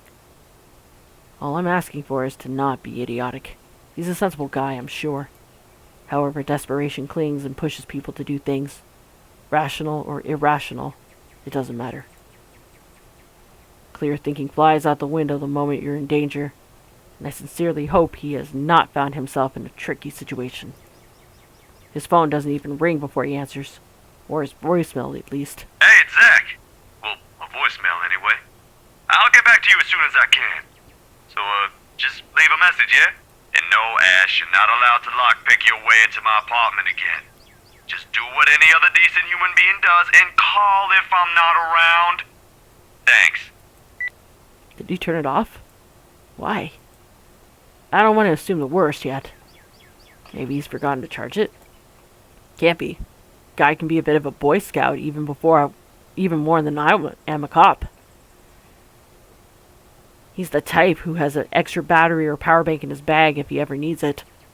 And he always does. He won't say anything or brag about it, but he's got quite a roster of VIP freelance clients. He won't just leave his phone dead in case he's on the field, particularly when someone will likely be looking for him. He always leaves his connection open whenever clients or his friends need him. Zach is reliable like that. Why isn't anyone answering? His mobile's out of range area sounds more plausible, although the thought of it doesn't completely shake off the unease. Unlike Rebecca and I, he took the time to listen to what Isabella said. And even if he didn't believe it, he was definitely the first one to offer help or to try to do something. If he ends up in trouble doing whatever it is, so help me, I'm going to. Well, I can't be rash. I'm aware of that. Been running the same reminder in my head since last night. But if something happens, I'm certain my reaction won't be pretty. The added guilt from those times I've repeatedly dismissed him will surely haunt me. Yo, Zach, call me back, alright? I wanted to check in and, yeah, just please call me back. It's usually a joke between us when I say he's the Watson to my Sherlock. I don't see him as some assistant to put aside until he's needed, like some people like to believe though. He's not some pity friend I keep around to make myself look good. If anything, he's the one who stayed by me out of pity. Zach's the one who puts up with me most of the time, even when he doesn't need to. It's not a case of a cool cop who helped out a minority. In truth, I was a hard-headed, hot-tempered, and reckless rookie up until I met him. Wasn't anything sudden, and some part of me is still that rookie.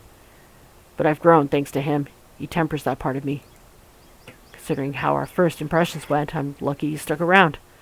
Becca and I may have spent a lot of years together as children, but Zach, he's probably the closest thing I'll call to a best friend, though. It's more than that. Camaraderie no words can express. He has my back, and I'll always have his. He's the brother I've never had, the luck of ever having, only child and all. And I have every reason to worry about my brother. Becca's neighbor did say she went out to meet with someone, no specific names.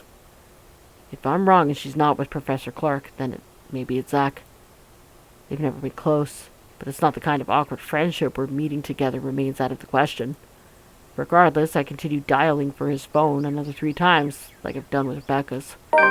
In the end, after the 3rd attempt, no one answered, so I stopped and moved to cut the call with a ragged breath. Waiting game it is, then. I've been trained for those. Hell, I'm used to them. Just not when it comes to people I'm close with. Much as I keep reminding myself to maintain a level head, it's a whole different matter when it's someone you know. Personal feelings will likely get involved at some point. It's starting now, actually. With the anxious string coiling and uncoiling causing a racket inside my stomach.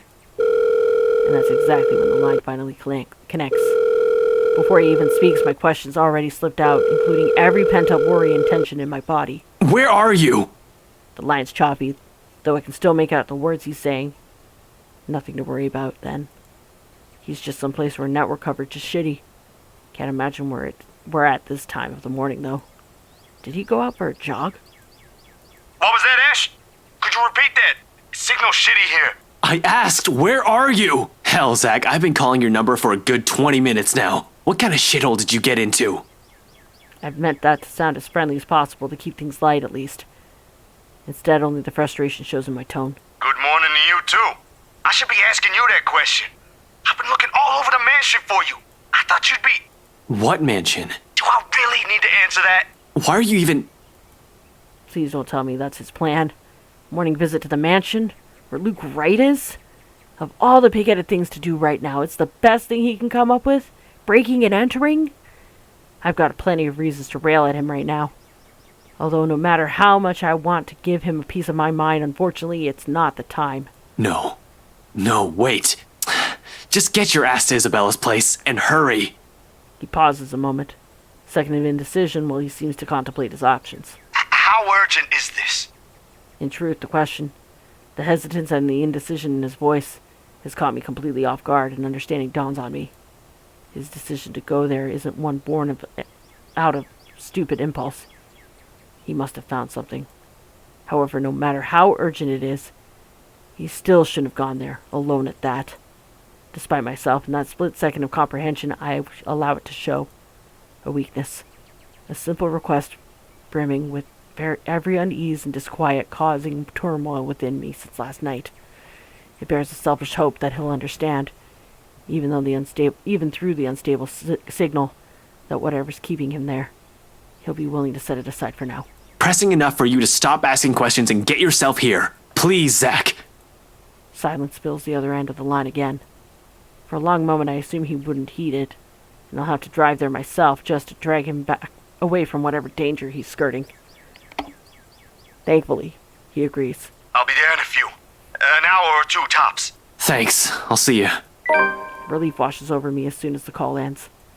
Normally, I don't let myself a moment of respite in times like this. Gotta stay alert. Rebecca's still out there, has yet to return any of my messages, but for the moment I relish it. This is probably the first time I've permitted myself to do so since last night. Even the muscles in my shoulders have been complaining about all the tension I'm taking on. Still annoys me that all I can do right now is grit my teeth and trudge back to Isabella's apartment. Useless. That's what I am in the face of this. A mad dash around Luxmorn, and Anselm isn't going to help things. It's not like I'll simply stumble across them in the side of the road during a drive. The city's too big of a place for one person to go searching for only 2 people. I'll be lucky if I even glimpse the hair of either of them. With one last hopeful glance towards the open skies, I slipped back into Isabella's apartment and closed the door behind me. I might have already grown used to this, but the waiting will always, always, always be the hardest part. More so when it's the people you care about. You're up early. I thought you left. This is not the first time I've seen Isabella like this. Standing casually by her kitchenette, a ladle in hand, keeping an eye on whatever's stewing in the stove, while humming a soft tune under her breath. 5 years ago, it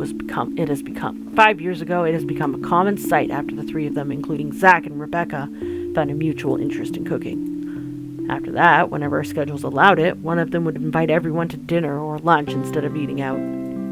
Rebecca prefers it that way, healthier, she claims.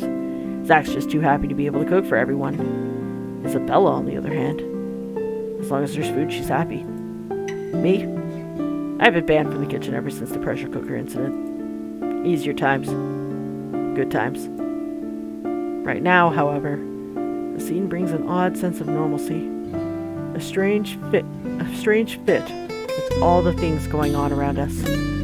Not unwelcome, only bizarre, I suppose.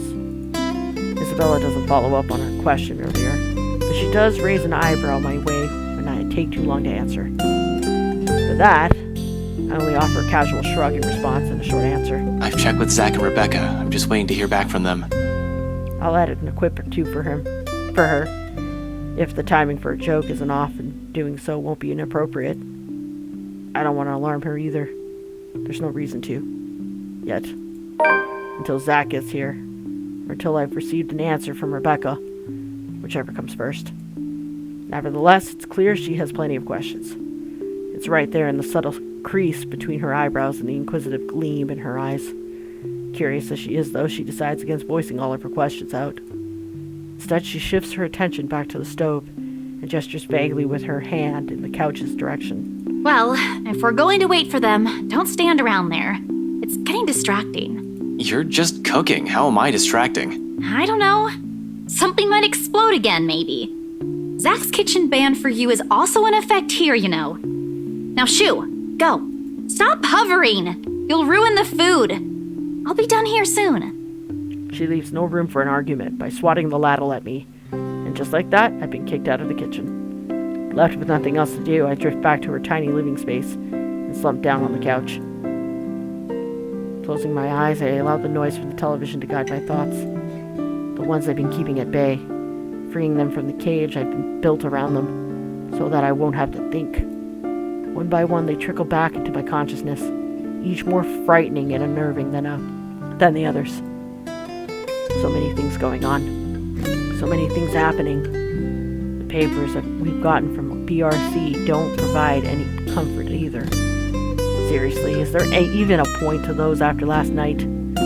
What will asking those people do? If anything, this only proves there might be more copies of that dumb piece of paper. We have one here, but how many exactly are there out there? More importantly, how do we get out of this stupid mess? Ashton! Damn it, I haven't felt this kind of bone-weary exhaustion in years. I don't want to think what might happen next in case I miss something. Shit. Rebecca, Zach, Isabella. They're all depending on me and... Ash! The voice snaps me out of my thoughts, abruptly wiping away everything running a racket inside my head. Suddenly, Isabella's there, crouched in front of me when I crack an eye open. I haven't even noticed the exact moment when I bent over and buried my head in my hands. Figures why she was staring at me like I fainted or something. The crease on her eyebrows grows deeper in my lack of response. Although she's merely staring at me without saying a word, her expression says everything. So much for trying not to alarm her with bad news. Sorry, I just spaced out for a moment. Don't mind me. For a brief moment, she seems to accept that. Quietly, she shifts, standing up and takes the empty space right beside me. All done without a single comment. Then the next thing I know, she's gently pushing a bowl in my hands. The scent reaches me first before I've gotten the chance to take in what it is she's just handed me. A faint, sweet smell of cocoa wafts from the dish. Calming. Comforting. Despite the multitude of things bothering me, it certainly smells like the kind of food you'd eat on a rainy day. Though from the get-go, it doesn't look as appetizing. What is this even? Porridge? Why would you put chocolate in it? And milk drizzled on top? She tells me my tastes are weird, yet here she is handing me something equally as strange. In fact, she's already started digging into hers. I'm just not sure if the taste will be equally as appealing. Baffled, I glance her way. She offers no immediate answer, simply continuing eating as if she hadn't done so in a week, with her focus solely on the television. She's not watching, however, just listening. As background noise, the voices from the seems too cheerful, a welcome distraction, if anything. It's only after she's finished off half the bowl does she acknowledge the question in my eyes. With a sigh, she cradles the dish on her lap and looks down at it. Briefly, her lips part, then close. Hesitation, though I don't push her. There's a distant air in her, as if she's remembered something that warrants a poignant thought. When she speaks at last, it's in a tone too careful, like she's still weighing her thoughts, considering the proper phrasing for it. Yet sincerity underlies every syllable once they're out in the open. You should eat. Back at home, Mama would never let us leave the house if we hadn't eaten breakfast yet. Even Papa has gotten an earful when he tried. So eat. You'll need it.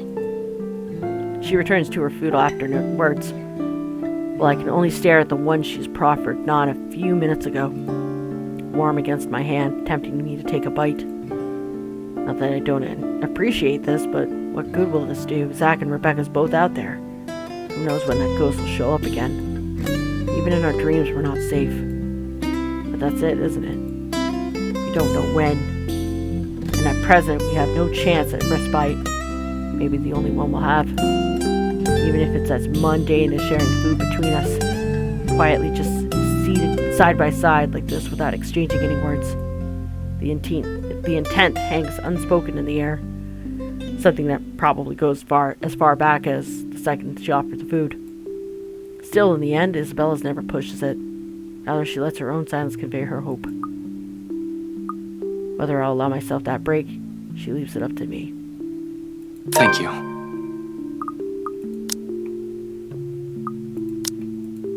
The words roll off my tongue. Awkward and unfamiliar.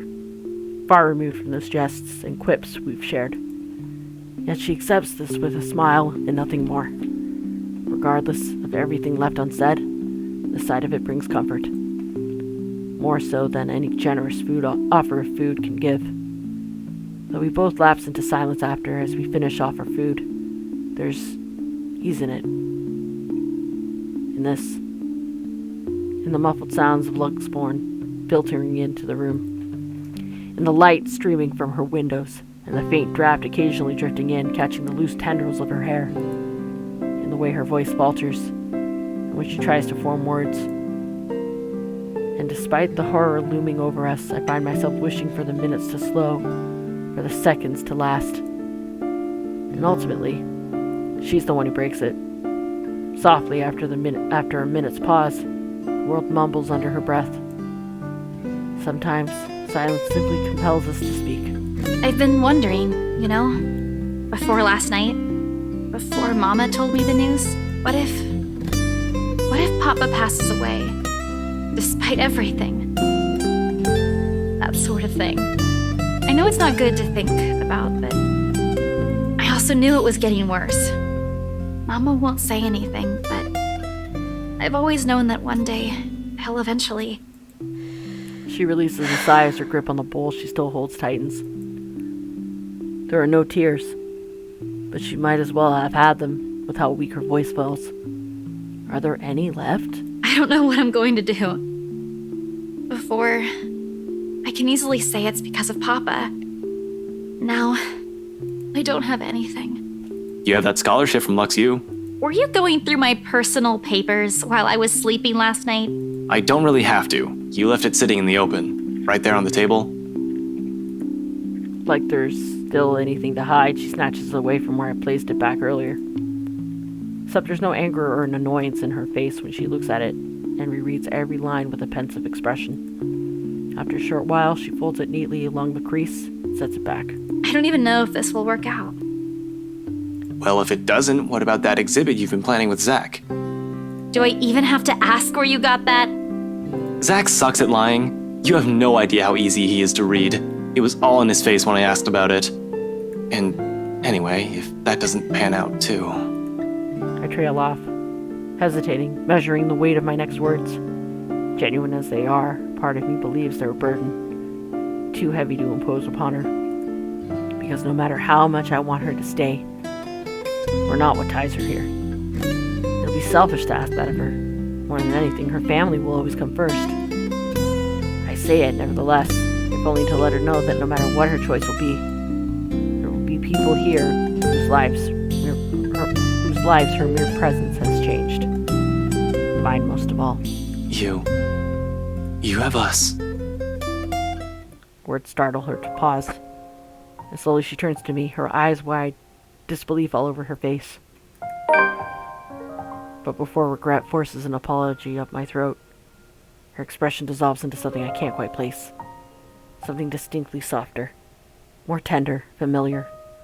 Almost in the same manner she glanced at me years ago, that day on the bridge. However, I don't get the chance to figure out what it all means for her. All of a sudden, a knock breaks the moment, and just as fast, both our attention shifts towards the source.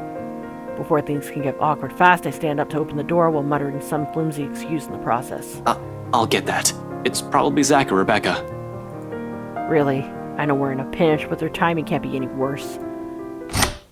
Unrelated frustration aside, once I fling the door open, a whole chunk of the stone that has been stuck in the pit of my stomach simultaneously unseats itself.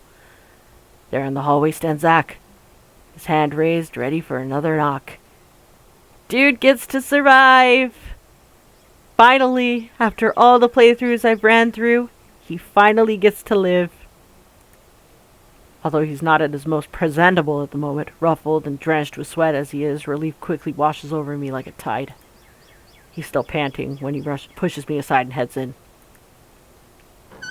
Second his feet cross the threshold, he scans the place, eyeing what little he can see of the room from the doorway. When he finds none of whatever he's looking for, he turns to me with a questioning look, one that has a hint of panic in it. You said it was urgent. Did anything happen? Is it Becca? Bella? Everyone's fine. Well, Becca's not here. She went somewhere this morning and hasn't answered any of my calls yet. But Isabella's... I'm here, Zach. Morning. His weight shifts at the same time the stiff line in his shoulders eases. Once Isabella walks up to him and welcomes him with a smile. He relaxes then, returns her greeting in kind, as soon as he lets out a breath that he has been holding the tension finally out of his body. So, nothing's wrong? Why'd you call me here for then? My explanation can wait. He has a lot of explaining to do. The fact that he went to Anselm alone for some godforsaken reason warrants a proper one. Ghost or not, he's already been given a warning. It frustrates me to no end this might be the plan he mentioned the last time we spoke. I get that he's worried about Hannah Wright. Somehow they've become friends, but that's not the issue here. Not when there's a murderous ghost who might be after one of us. Might go after one of us at any given time. Sure, Zach made it out in one piece, some dumb luck. He's all right, and that takes one off the list of people I need to worry about. Frankly, as annoyed as I am, though, I can't stay angry at him when I look at the situation that way. Hell, if that call didn't connect at the exact minute, there might have been a chance he wouldn't be standing here. That's a blessing in itself. Though, first thing first, some things need to be addressed.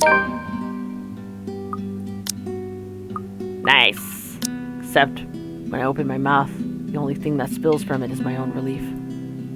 despite myself, despite the rational part of my brain screaming everything wrong about Zach's neat little plan. We've had so many close calls within just a single night.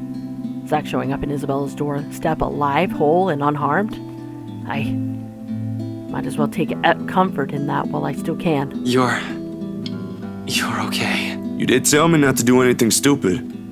Suddenly, the whole room feels too heavy, and all I'm able to do is drop down onto the couch. Headaches also threatening to burst in the same moment, or perhaps this is what's releasing the anxiety, what release from anxiety feels like. Regardless, I reach up a hand to pinch the bridge of my nose, even if it'll likely do nothing to alleviate the impending pain. Christ, you were right there! We have this stupid curse thing going on, and you were right there! You just walked up inside a private property! Those people can easily sue you for breaking and entering, and that's the least of it. I know, Ash. But I can't just leave things as they are. I've got to do something. I know you're not very fond of the rights, but they don't deserve it if something bad happens. Hannah most of all.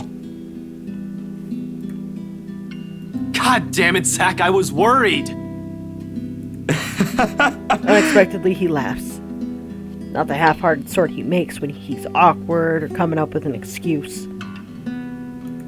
A genuine one. Before my annoyance grows again as I snap at him, though, he suddenly catches me in a headlock. His arms looping around my neck while he grinds his knuckles against my skull. Helpless, I squirm under his grip in protest. Even then, it's hard to do so when you're up against a 6-footer. Zach! Aw, he's worried. Why didn't you say so? That cool act ain't gonna fool me anymore. Let go! He relents soon enough, though only after he's done giving ample damage to my hair. I hate it when he does that. But for a moment there, the tense mood finally lightened up, and everything felt like how it used to be before this whole mess began. Makes appreciating little moments like this easier. Still. Seriously, Zach. Why are you even there? Told you already. I was looking for you. Why would I even go there? Well, you mentioned a plan with Isabella here. I assume that's where you guys went, since that's where she found the letter. Sorry. I was really at a dead end. Logic and it stuns me into silence, to say the least. Then I remember his hesitance, the tone he has taken before agreeing to go there, and all at once my anger from what he's done wanes. Partly, this is my fault for keeping things vague. Can't berate him for assuming that, when I've only left him with vague answers. You could have called me. I did. I didn't receive any, and my phone was with me. You're kidding, right? I was at it the whole night. The whole atmosphere in the room changes in 2 heartbeats. Back again to the tension-riddled one plaguing us. Zach stared at me like I've grown another head, then gradually he shifts his attention to Isabella. The expression in his eyes questioning, asking for confirmation like my word can't be trusted. Not that I'm holding it against him. I can't even believe the thing coming out of my mouth these past few hours. Meanwhile, Isabella stays quiet. Has been like that for quite some time. She looks like she wants to disappear right now. Guilt, frustration, anger, fear. All of it flashes fleetingly across her face before it melts away under an expression of worry. Please tell me he's joking. You were there? No, we really didn't get any. Everything was quiet last night. But Zach, at BRC, Ashton and I saw... She never gets to finish that. Sup, Bob Ash Abruptly, from my the phone Lord rings City. again, blaring its badly sang ringtone throughout the whole room. Both of them pause, waiting while I put it up to check the caller ID. It's Becca. Sup, Bob Ash I'll tell from her to the get here Lord as soon as she City. can. Baggers, Excuse me. watch out. Can't beat I've got another word. I slip out of the room and answer the call. However, the tone she assumes isn't what I'm hoping for. Ashton, are you there? Ragged, bit out of breath. There's a tinge of urgency in it. Listening to her from my side of the line makes it seem like she just ran a marathon prior to this call. Becca, where? I got your message. What happened? Nothing. Yet? Where are you? Downtown. I had to make a quick visit to the library. Listen, Ash, about that thing Isabella has been talking about. There's something you guys need to... Please tell me you didn't... Whatever. Save it for later. I'm at Salemwell. If you can get here as soon as possible, that'd be really great. This is related to that. You're there? Is Isabella with you? Yeah, Zach too. With a quick press of the button, I switch on the loudspeaker and step back into Isabella's apartment. I hold out the phone towards the two, giving it 2 shakes, urging them to speak. Both are still carrying worried looks on their faces. This should ease that. Rebecca's asking for you two. Becca? Is she okay? Hello, Rebecca. Odd morning we having, eh? Hey, you two. What's happening over there? Is this something I should be worried about? We'll tell you once you get here. Please, hurry. I don't like the sound of that, Ash. But I'm on my way. Give me a few minutes. I'm driving. She mumbles a goodbye, then hangs up. Becca's the last person I need you to account for. Yet that call left an even more strained tension in the room. Thankfully, we don't have to linger in it for too long. She only takes a matter of minutes to get here. The second she steps into the room, Isabella clings to her. I'm so glad you're okay. Ashton checked on you this morning, safe and sound. I got an achievement. Safe and sound. That means everybody's okay. He did? I'm sorry. I was in a hurry. I didn't have time to drop by and let you know. It doesn't matter. What's important is you're here. Not burnt to a crisp or brutally murdered somewhere. Whole. Alive. Although she seems a bit shaken, it doesn't really matter in the grand scheme of things. At least now I can relax, ease the pressure off my shoulders, if only by some. But the minute Isabella pulls away from her, she winces. A small reaction. The younger woman doesn't even catch it. Sets a precedence for careful observation, nevertheless. Closer look at her reveals a much more disheveled than usual. Hair in a bit of a mess, probably flattened in a hurry. The back of her dress also shows stains of dirt in places it rarely gets into. She's also leaning more on using her left arm. She's right-handed. Perhaps the most telling is the slight limp she has, noticeable once Isabella leads her to the room. It all sprouts a hatful of questions. What exactly happened, and how she ended up in that state? Pretty sure a simple trip to the library doesn't do that. I grab for her arm before she can walk past, careful to avoid hurting her in case there really is an injury. Seems like it at first glance, but you can't be sure until after careful examination has been made. I suspect it's some bruising at least, although minor internal fractures aren't out of the equation. They have a nasty way of staying hidden. Sure enough, Isabella tenses immediately upon contact. Tries to pull away, although the sudden gesture only elicits another wince, forcing her and Isabella to stop. Both of them turn to me almost at the exact same time, their eyes searching for mine for answers. Rebecca, for her part, doesn't appear quite pleased with the interruption, or the fact someone's brought it to light. But that someone also has to be sure. You okay? You're limping. Nice. As expected, she tries to hide it. This time, when she squirms away from my grasp, it's with enough force. She almost stumbles back she would have stumbled back if Zach hadn't caught her by the elbow. Even with 2 more people shooting her concerned looks, she swiftly shrugs it off. It's fine. I just had a little accident. Little accident? Hard to believe that when her other arm's nursing the supposedly fine arm. In a library? Well, yeah. It kinda caught me off guard. Something's happened there, hasn't it? I don't have to elaborate on the question either. Shortly, she goes very still, and the hand placed over her right arm shifts ever so slightly. Not too firm to hurt, but just enough for a gesture of comfort for herself.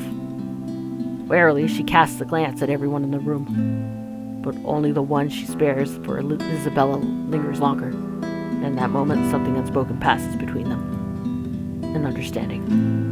Strikes me seconds later how utterly familiar her expression is. It's the same one I've seen far too many times in Isabella. Since that day at the movie house. Every time her attempts to warn us have been so rudely dismissed. Let me see. Can we? We have to check if it's bad. Rebecca hesitates for a moment. Then after a moment of consideration, she sighs and reaches for the hem of her skirt, raises it just enough for Isabella to take a good look. Not swollen, but a large portion of her skin starting to turn an ugly shade of purple. Oh, that is gonna be one hell of a nasty bruise. tell me about it. It was a library cart that hit me. You know, the old metal ones they keep near the history section. Ouch! Like I said, nasty. But she's there? She went after you. Yeah, I was in the archives, looking something up. Suddenly, she was just there. Well, she was using my own students against me. What kind of terrible person does that? Oh, it makes my blood boil. You should have just ran. That woman's not something you can hit with a book. She did, actually, and it was kind of great. But she tried running first, and that didn't work out very well for her, as aforementioned cart flying at her. Laugh it up, Ashton. I did. Then the bloody cart came out of nowhere. And you know what? If it weren't for a damn book, I would be dead by now. Yep, she did smack him with the book. Silence descends in the room as the gravity of that one word hits us all. Dead. Another close call. Another would have. Another one we've narrowly avoided. How long can we keep this up? We're bound to break at one point. No normal human being with a sane mind can last like this. It's a miracle Isabella hasn't cracked yet. After all, she was the one who found that letter. I've expected her to have caved in by now, yet her voice, calm and composed in the face of this, is what cuts through the thick air. I'll go get a cold compress for that arm. You guys take a seat first. Ashton and I, we have a lot of things to talk about. That marks the end of it. At least for the time being. And as soon as Isabella returns and hands Rebecca the cold compress she promised, we get straight down to business. Surprisingly easy, considering the rigid air in the room. Although there's some tense fumbling for words at first, the whole conversation gains steam once what happened last night at BRC has been put on the table. All at once, everything we've brushed off, carelessly ignored, and rudely dismissed have been laid out for close scrutiny. Zach's encounter with the woman in his dreams, Rebecca's close brushes with death every time she appears, the dread, the fear, the terror she brings out, even in the bravest of us. Everything. Because no matter how bleak this all seems, there must still be a way out of this. There has to be. Logic be damned. Or at least, that's what Isabella and I would like to believe.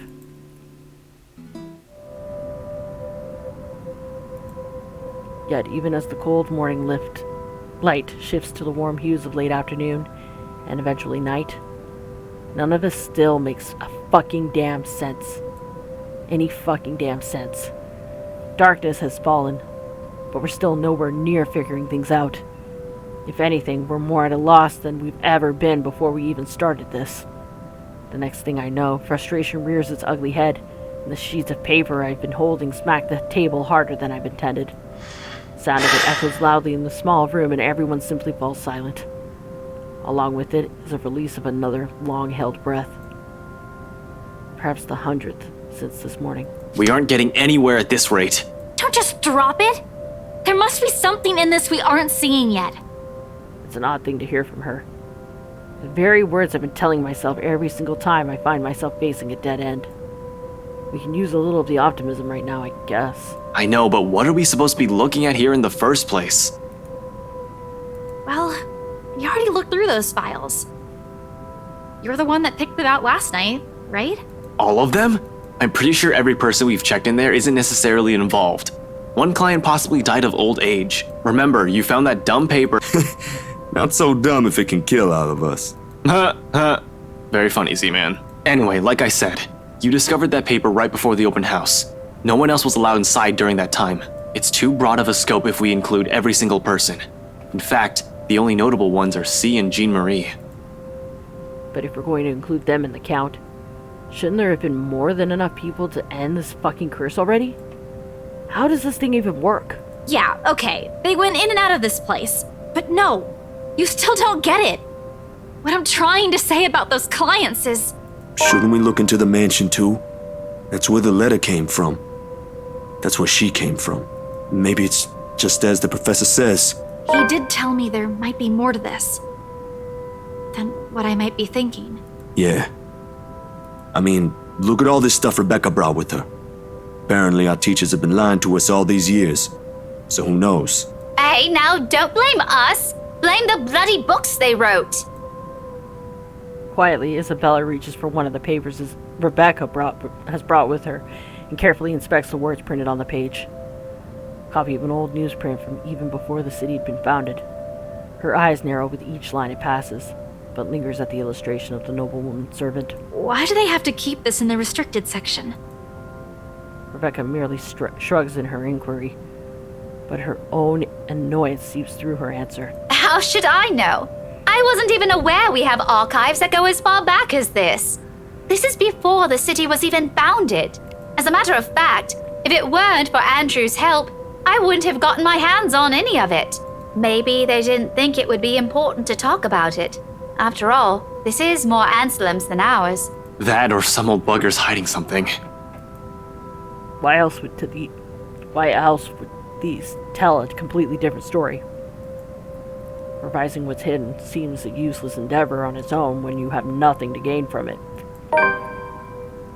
This might as well mean that what had happened in that mansion years ago also equates to all of this. And the letter Isabella found? It's at the heart of it. That's why the whys and the hows is what we're missing here.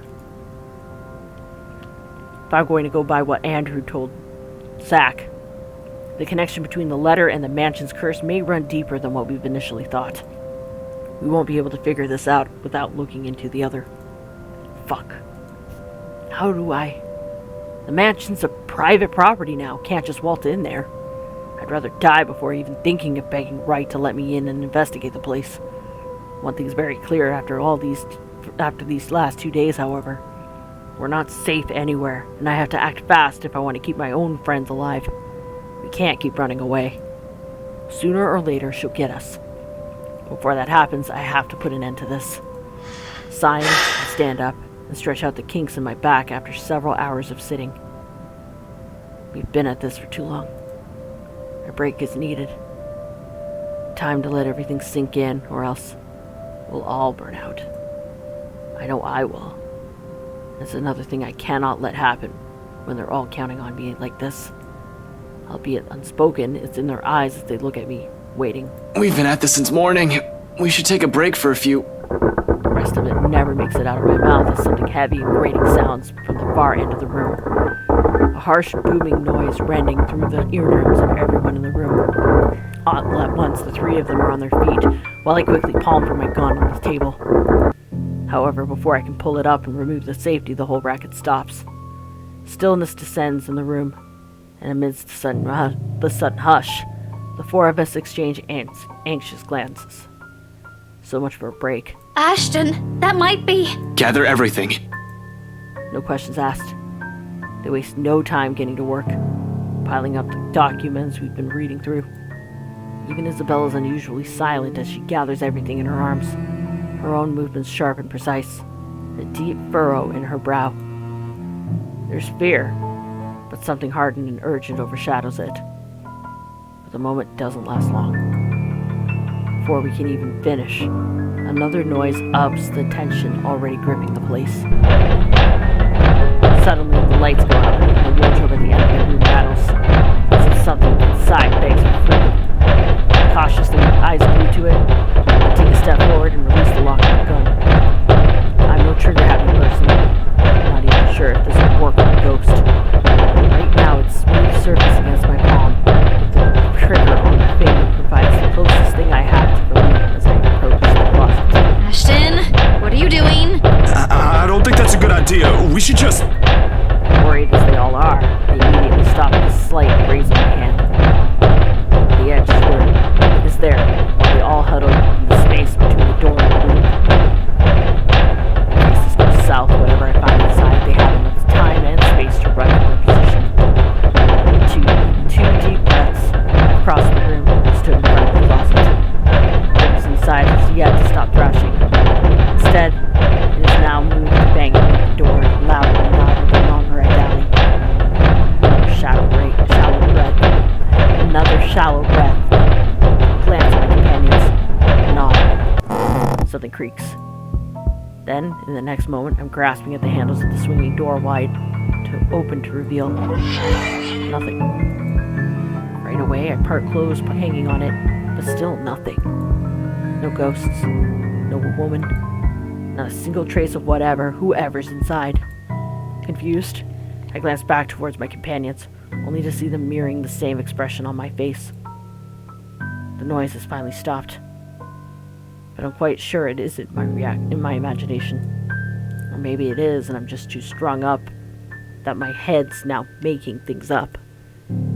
Whatever the case is, we need to get out of here as soon as possible. This only confirms we aren't safe anymore.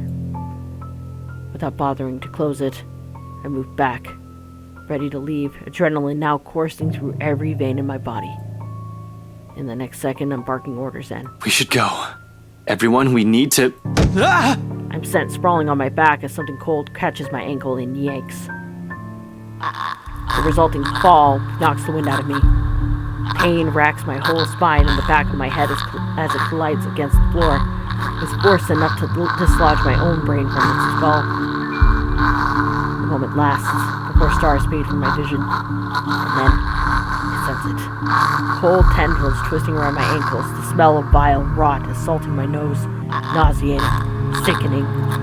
A foul smell draining every feeling in my body. The moment her horrid laughter, still as unpleasant and vicious as the last time I heard it, reaches my ears, my eyes snap open. Perhaps it's just an experience, or maybe my mind's still attempting to comprehend this. Regardless, the minute my eyes land on her, the whole of my body freezes. The gun in my hand turns useless in my grip as it slackens. But it's in the manner her gaze bores in me. I say, and look with utter hatred and malice. I've seen it loads of times. Suspects, mostly murderers, who never regretted their actions despite being caught. This is the face of someone you can no longer reason with. And I know that when she laughs again and starts dragging me towards her, it's already going to be the... Ashton! Snap out of it! No. I can't die here. Not yet. The haze fades from my mind. Instinct kicks in then and there. Everyone out! Get out! Get out! With one powerful tug, I yank my foot out of her grip and scramble back to my feet, ignoring the piercing wails she fills the room with. Within the span of seconds, I'm gunning for the door, grabbing the wrist of the first person my hand can reach and leading everyone out. Into the hallway. Down the flight of steps. And right inside of my car. I waste no time pulling on the gas pedal the second the last person closes the door behind them, and in a short while I'm driving us out of Salem Hall. I don't even entertain the thought of winding down just yet, even as the last of the woman's painful cries fade into the night.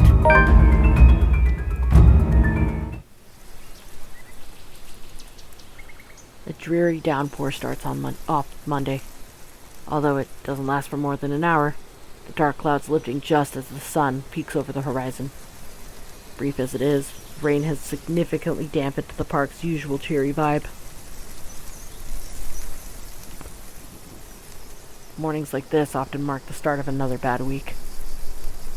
An arrest gone wrong, another investigation leading to a dead end, or some truly fucked up shit being called in. Like that one time I was dispatched to a scene where a guy gouged his own eyeball out and almost ate it. Was a few chews away from swallowing it, in fact. I lost my dinner that day. Fun times. Of course, I doubt anything can top getting cursed by a damn chain letter of all things.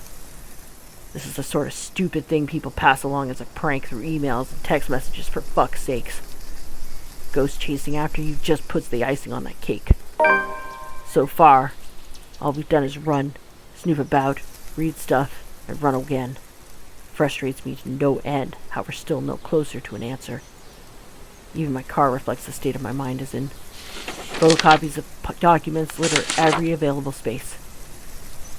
Scattered all over the place, spilling from the passenger side and into the back seat, making an entire mess of what little space there is. Not that I'm any better. My last shower was 24 hours ago. I haven't slept at all, and my last meal was that chocolate porridge thing Isabella offered. The way I am now, I'll definitely get a scolding. Rebecca will definitely give me an earful and tell me to take better care of myself. Say that I'm killing myself on the job. I can already hear Isabella complaining about how dark the bags under my eyes are getting, and about how I reek and need to shower pronto. I can rest easy when this is all over. It's not that I can't feel the pangs of hunger. With that woman chasing after you, it's difficult not to feel anything other than horror. The rush of adrenaline coursing through my veins in my desperation to survive. In fact, I can still sense the ghost of her touch from last night. Her bony digits wound tightly around my ankle. That horrid smile she has on her as she pulls me closer. The memory's enough to send a shiver up my spine and make me antsy. Perhaps the only thing comforting about this is the sight of my gun nearby. From my dashboard, sunlight glints off Ophelia's surface. Normally I keep it hidden in a compartment. Luxborn police regulation only allows authorized people to carry firearms, and even those are limited. I do have that authorization, but I never really saw the need to use it. When the standard issue tasers are more than good enough to incapacitate anyone. If not, I can always throw them on their back. Those judo lessons Dad forced me to get as a kid has its uses after all. On a ghost, though, all of those will probably yield the same result. They're all useless. Might as well use a stick. However, it's the feeling of ease I'm after. Or what little of it I can gather from it. The awareness that I, at least, have something to protect myself with, in case things go wrong. That I can still protect the people who are still depending on me despite the missteps I've taken. It doesn't take the edge off, though. The feeling that your whole body has been strained far beyond its capacity. Frankly, I'm already running out of steam. The only thing pushing me right now is knowing someone's still depending on me. The stretch is still in order, though. I've been sitting here since last night. Soon I step out of my car, closing it behind me with a thud as I take in my surroundings. The rain did wonders. The morning air feels crisper and cooler than it has ever been in days. For once, the weather seems to be taking a turn from the normal. Luxborn's normal. In the distance beyond the building lining the horizon, dark clouds are flowing in. A storm might be due this evening, give or take. Shame for the people looking forward to Halloween night. I'm just not sure whether this is something I can look forward to as well. Still, I bask in the change it brings. Inhale, exhale, breathing in, taking in the peace, as if it'll be my last. But, as with all the good things, the quiet shortly comes to an end. Not necessarily a bad thing. Chatter reaches my ears first, halting my movements. Sure enough, when I glance up, I find them. Zach, Rebecca, and Isabella, just as they're entering the park grounds, bags of convenience store food in hand. After last night's flight from Salem, well, we elected to stay the night here, unsure if our own homes would still be safe. Normally, we'd all be adverse to the idea of spending the night outside like this, but panic and distress has tainted that decision. It's not like any of us have gotten an ounce of sleep anyway. On the off chance one of us did, it only lasted but a second, or it's a fitful one. But looking at them right now from afar, it's easy to mistake them for just a group of friends on a day out. Isabella's gesturing wildly with her arms as she talks. Something funny or amusing, probably because it's followed by Zach's booming laughter and Rebecca's giggles. Their voices fill the atmosphere with light air, temporarily easing off the disheartening mood. It's easy to pretend we're not knee-deep in a life and death situation the way they're acting now. If anything, it's only their appearance that betrays that mask. Slightly disheveled, bags under their eyes, an exhaustive curve in their shoulders, dragging footsteps. But the closer they get, the more obvious these signs are to the naked eye. Zach tosses an energy gene my way the moment the distance allows it.